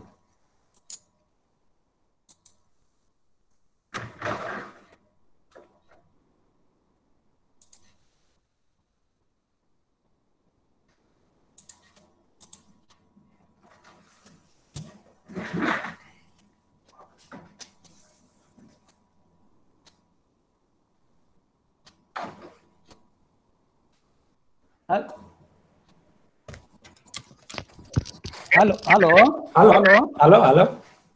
Sir, So should I take on now? Yes. Okay, thank you. Sir, I was actually busy in taking a telephone call, so there was a gap. So I regret for that. So it is really, enriching for us to provide a very, broad and detailed historical perspective of the pandemics, of this century, particularly the Spanish flu from 1918 to COVID-19 pandemic this year. And you highlighted all the mortality and morbidity that happened due to both these pandemics, particularly the Spanish flu. And it was very, sad to hear that almost 50 to 100 million people were either dead or affected by that, flu. And that flu was one of the deadliest flu in the human history. With regard to India, sir, almost it is said that 6% of the Indians died because of that Spanish flu. And it traveled to us through the World War soldiers, basically the soldiers, those who came to India through sea route in Bombay. And initially 7 of those soldiers were actually detected for the swine flu. And it took, it is estimated almost, in those days it was 24 crore people, almost population of India was almost 2.6% of the got affected by that Spanish flu. So it was equally deadly, for us as well. And you are, very detailed, highlighting. I really thank you for highlighting the symptoms and the protocols, the health protocols which are being maintained in your country and otherwise also. And even you highlighted the medicines that can be effective in the absence of a allopathic vaccine for this pandemic. So it is really enriching, sir. And we are really benefited by your keynote address. And I thank you for being with us. Thank you once again. Thank you. So I would now request our Dean Academic Affairs, Dr. G.S. Batra. I hope Dr. G.S. Batra is online. So before I hand over the mic to Dr. G.S. Batra, I may tell you, friends, that Dr. Batra's humbleness and unassuming personality has always, appealed at me to me. He's a person who always wears a positive, look on his face. He's always, multitasking, vociferously, multitasking, single-handedly handling and managing all the affairs of our university almost single-handedly. And I find he doesn't have any hangover of his chair and positions. As and when I happen to meet him, he's always so, so unassuming, and this is so appealing, and that makes him an extraordinary person. And he's really a, excellent event manager, being a teacher of management. So I learned a lot from his working, and I look forward to learn a lot from him while he's in one or the other positions in the university. He will keep guiding us and facilitating us. And today also he could find time for being with us for this webinar. Now, I would request Dr. Batra to kindly to share his views so that we can navigate through the program as per your guidance. Over to you, sir. Thank you so much. Honorable Vice Chancellor, Professor D.S. Kumar, esteemed Professor D.P. Singh, Seminar Director and Convener of the webinar, and Professor and Head of the Department of Social Work, Dr. Rajvinder Singh, Organizing Secretary of the program, Dr. Ajay Verma, Secretary of Ideas, and worthy speakers, Professor Upala from Slovakia, Professor Ismail, Professor Ismail from Malaysia, Professor Vasino from Indonesia, Lexia Scholars, co-conveners, Dr. Balraj Singh, Dr. Ajay Verma, Dr. Lakbir Singh, Dr. Hardeep Kaur, Dr. William Jeet Singh, Engineer Chiranjeev Singh, Mr. Parampreet Singh. Ladies and gentlemen, it's my profound privilege that I've been given this opportunity to attend this webinar. I thank Head of Department, Dr. D.P. Singh, for this opportunity. I'm glad that this first online international seminar has been organized on ensuring certainty in uncertain times, coping with the COVID-19 pandemic. So this is a very well timely organized event.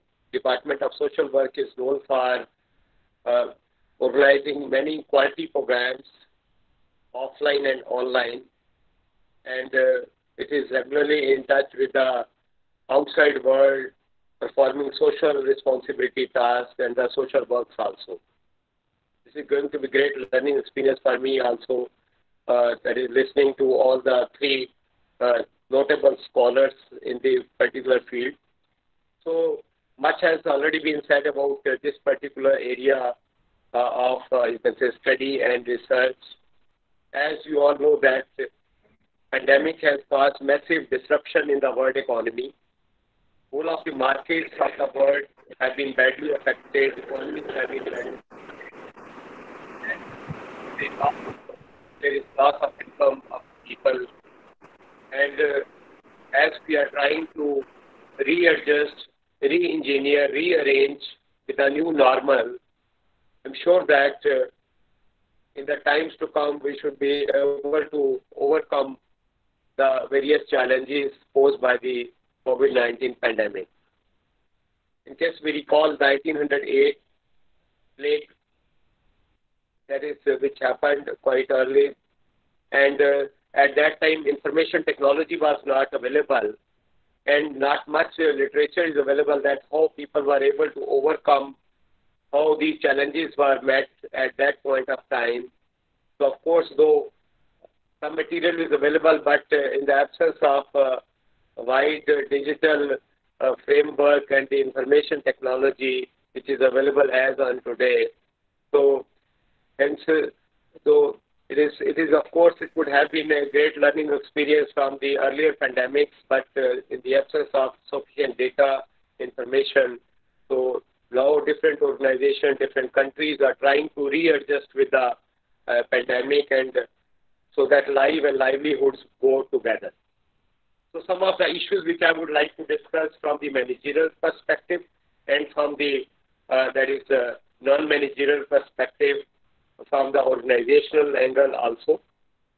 So as you know that there are different types of organizations which are now facing a lot of challenges when we talk about the business organizations. So there is a loss of jobs, loss of income, and workforce is also not available. So for the business organization, different challenges include that how they are able to start the business operations with a minimum of manpower, and how much of the cash inflows are available, how they are able to manage their working capital, how liquidity is going to be available. So with a minimum of the liquidity, how the business operations are started, and you are able to sustain all these tendencies in the times to come.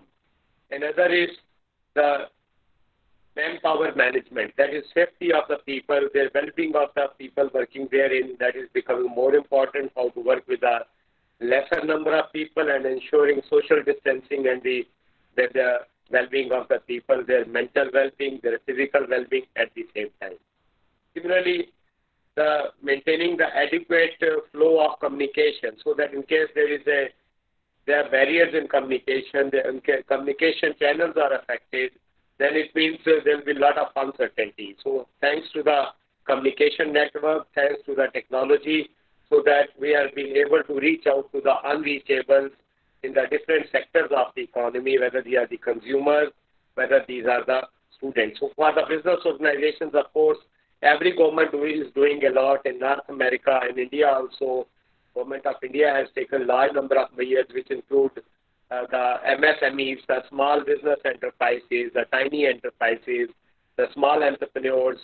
So how they should be able to cope up with the challenges in this regard, providing them more liquidity, and so that they are able to absorb the shocks which are posed by the pandemic, and providing adequate amount of the cash inflows in this regard, and then how they should be able to sell the products from their own homes, takeaways, etc. How the hotel and the small business enterprises, they are trying to cope up with the new challenges of the digital marketing, it is digital finance, and so all the digital operations are going on in the business arena at the same time.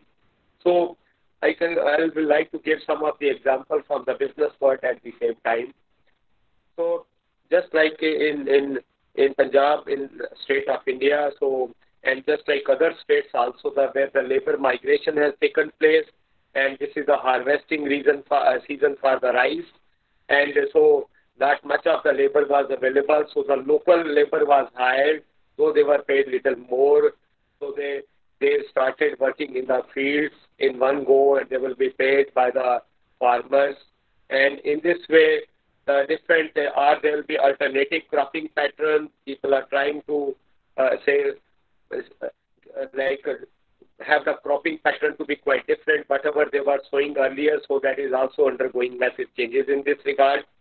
So at the world level, different sectors, different companies, how they are doing, like Bill Gates, who has been founder of the Microsoft.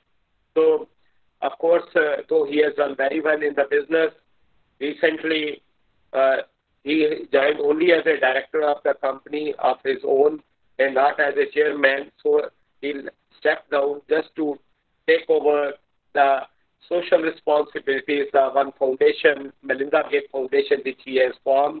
So their basic objective has been to take care of the basic project infrastructure, health, education, and the climate changes. So they have been able to do much with reference to education. So health and a lot of research is going on as far as the creation of the new vaccines is concerned. They are also investing heavily in all these projects. Similarly, the challenges which have been posed by the climate changes. So these challenges are also being taken care of by this foundation and number of other, non-government organizations, and large number of the government interventions are also required in all these areas. So hence, the whole of the world economy needs to renew the efforts, so readjust with this new normal, and so that they are able to start with the business operation afresh. Another sector which I would like to talk about is the education sector. It is not only in India that we are learning how to have the e-learning, online teaching, etc. It is not only here, but as far as I know, that even in North America, the teachers, the faculty members, they are also facing a lot of challenges in this regard. That is how to deliver their online lectures, coming up to the expectations of the students. So hence, making adequate presentation, technological challenges, the people, those who can't be reached, how to reach them, and then conducting online classes, conducting online examination. So hence, even in the times to come, whether we'll be switching over to the, one more semester to the online teaching, or is it going to be a blended form of teaching, that is whereby we teach with the help of the online platforms as well as the face-to-face teaching. So I think this is going to be the new phenomena in the times to come. People would like to use the technology in the classroom teaching. So this will help in improving the quality of teaching and so on. So the students should not be left with a lot of uncertainty, even in our own campus. All the, let's say, in doctoral program operations have been totally through online operations. So right from the stage of screening of the research proposals to the Ph.D. viva voce examination, everything is the online, whether a student, Indian student, those who are gone abroad, or the foreign students studying in our campus, they can appear in their Ph.D. examination, and everything they can even, so as far as their paper publication, etc., everything has been made online. So I think most of the universities are doing in this regard very well in this regard. So Hence, so that we need to invest heavily in the online education, e-learning platform, in the technology, and the training of our faculty member, training of the students also in this regard, because there are a large number of students those who are left outside this mainstream, and so that we need to strengthen them in this regard. So I'm sure that with the collective efforts of the governments and non-government organizations, we'll be able to keep pace with the new challenges which have been posed in this regard in the education sector, in the healthcare sector, and managing the climate changes also in this regard. We are also going to be the new issues. I'm sure that this seminar is going to help a lot in ensuring more academic interface, better discussion, and understanding the global perspective of the pandemic and its impact on the different sector and of the economy and the different sections of the society at large. So once again, on behalf of Punjabi University Patiala, I thank all the worthy speakers for sparing their valuable time for this event. I thank the Vice Chancellor, and I thank Head of Department for the particular seminar so well. Thank you so much, and have a nice day. So, thank you, sir. Thank you for being with us and giving us the managerial and a business perspective in the times of COVID. And you have rightly, pointed out that we need to readjust our agricultural practices and farming practices in terms of change of cropping patterns, etc. And you also highlighted the CSR activities and the role of the foundations like the Bill Gates Foundations, etc. And their work is all the more has to be expanded in the light of the present situation. And the need for investment in education is also very important to have adjustments with the new COVID environment, and to have a better and a congenial post-COVID environment as well. So the entire education systems have changed and has to be changed, and online teaching and availability of internet and so on, they, as you highlighted, they are even in other developed countries as well. So thank you, sir, for your inputs, and you almost have laid down the roadmap for us for further deliberations, and it was really enriching, and I really thank you for giving us the time to be with us this morning. Thank you, sir. Thank you so much. Thank you once again. Thank you. Now I would request, before I request Dr. Ajay Verma for the final vote of thanks, I would request all the participants to get in touch with all the chairpersons for the appropriate links, so that they can log on to those chairpersons, and the rest of the sessions will be conducted by them at various locations, in the sense they will be held parallelly owing to the overwhelming response. So all other details will be shared with you in the due course by the organizing secretary, Dr. Rajvinder Singh. You please stay tuned, and you can even, having any technical difficulties, can call on him at the given telephone numbers and so on. Stay in touch with him and other team members, as has been highlighted there on the brochure, and other emails must have been sent to you. So I hope you must be not having any problem with regard to the technological glitches at your end. So this was my from my side, as a part of the announcements. Now the last part is the vote of thanks, and I invite Dr. Ajay Verma, who is the secretary of this organization, IDEAS. The acronym is IDEAS. So Dr. Ajay Verma is being invited for the vote of thanks for for this inaugural session. Over to Dr. Ajay Verma, please. Dr. Ajay Verma, please.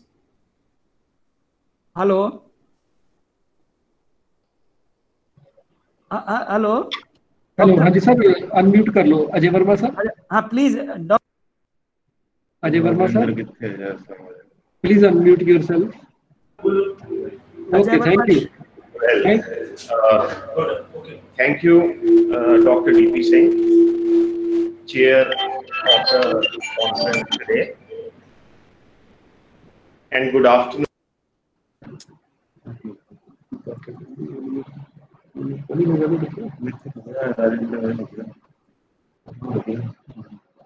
Hello, Ajay Verma sir.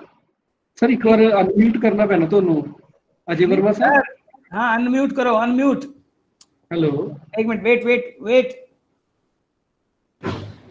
Am I audible now? No, yes, now you are audible. Please carry on. Am I audible? Yes, sir, carry on. Okay. So, good afternoon, everyone, and thank you, Dr. D.P. Singh. I have been assigned the duty of formally proposing a vote of thanks.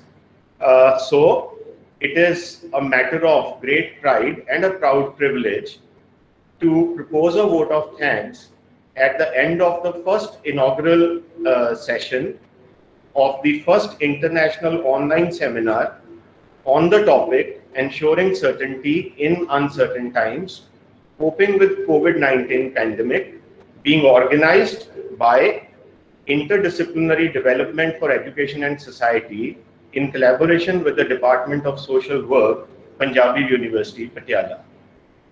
First and foremost, on behalf of the entire organizing committee of ideas, I express our gratitude towards our Honorable Vice Chancellor, Dr. B.S. Kuman, for his kind support, guidance, and encouragement. Secondly, we are beholden towards Dr. G.S. Batra, Dean Academic Affairs, for delivering the inaugural address. We are also thankful to the guests of honor and resource persons for their invaluable presentations. By way of briefly recapitulating, I can say that if we trace one single aspect in the deliberations of all these speakers, it was that if several possibilities related with the day-to-day life have been closed, many new possibilities have been opened. A very good example of this can be found in the present conference, because it is in itself a very formidable task to bring together people from different countries on one forum. And this has been done in the emerging situation with the help of technology. Professor Siddhegowda from Karnataka University gave us a very elaborate account of the impact of the present situation in relation to the imperatives of social work. Professor Kukula from Slovakia again gave a very detailed presentation about the ground level realities and the challenges in the field of education being faced in his country, Slovakia. Dr. Weke from Malaysia and our dear friend, Professor Wasino from Indonesia, gave a detailed exegesis on the various aspects of the present situation, the various challenges, particularly in the field of education. And I can say that Professor Wasino's address was a very comprehensive account of the socio-cultural dimensions of the COVID pandemic. And you must have noted that he gave a very detailed comparative analysis of the 1918 Spanish flu and COVID, the COVID spread of outbreak of COVID in the present era. Lastly, I congratulate in advance and anticipation all the participants who are, I am sure, going to present excellent and relevant papers on various themes connected with the present situation. after the inaugural session, we are going to have a day-long process of parallel sessions, and we have divided the sessions in accordance with the themes. So the slots are in accordance or are related to the subjects, the themes, and the disciplines under which the various papers can be placed. Last but not least, I congratulate the entire team of ideas, the chair of the present conference, Dr. D.P. Singh, Professor Rajvinder Singh, President of Ideas, Dr. Lakhveer Singh, Dr. Gulraj, and Mr. Parampreet, and everyone else who has made it possible for us to organize this international conference in a short span of 15 days. Thank you very much.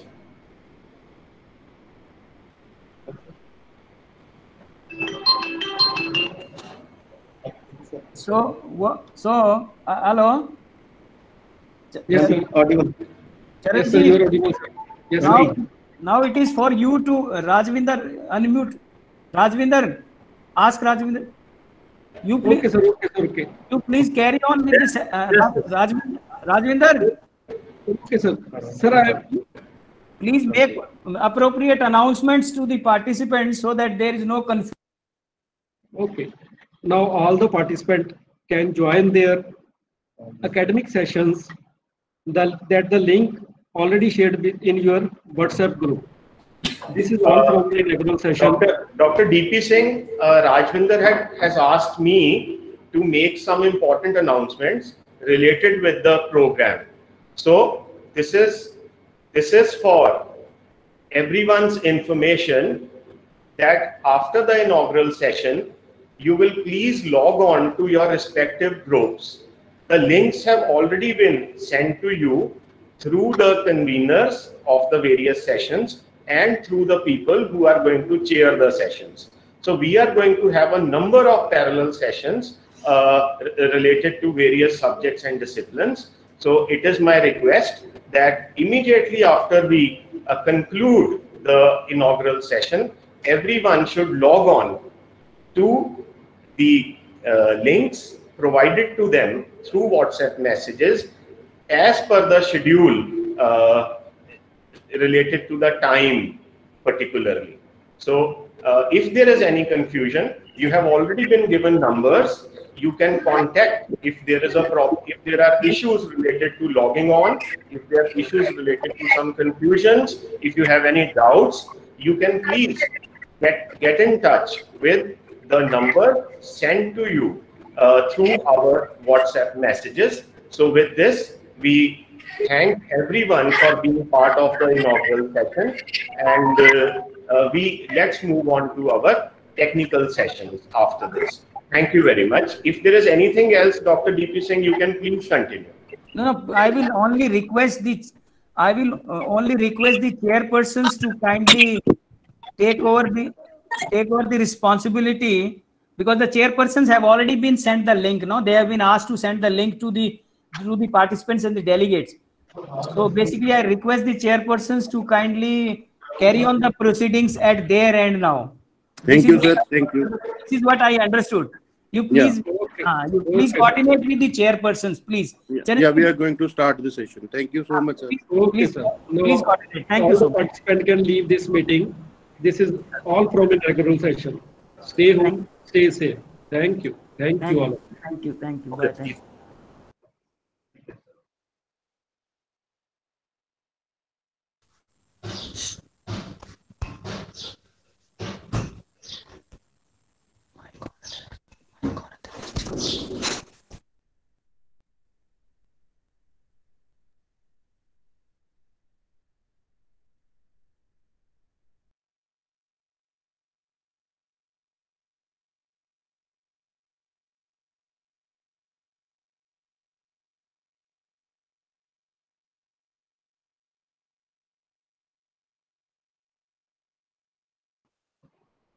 Now all the participants can leave this meeting and join their individual meetings that are sent to your WhatsApp group.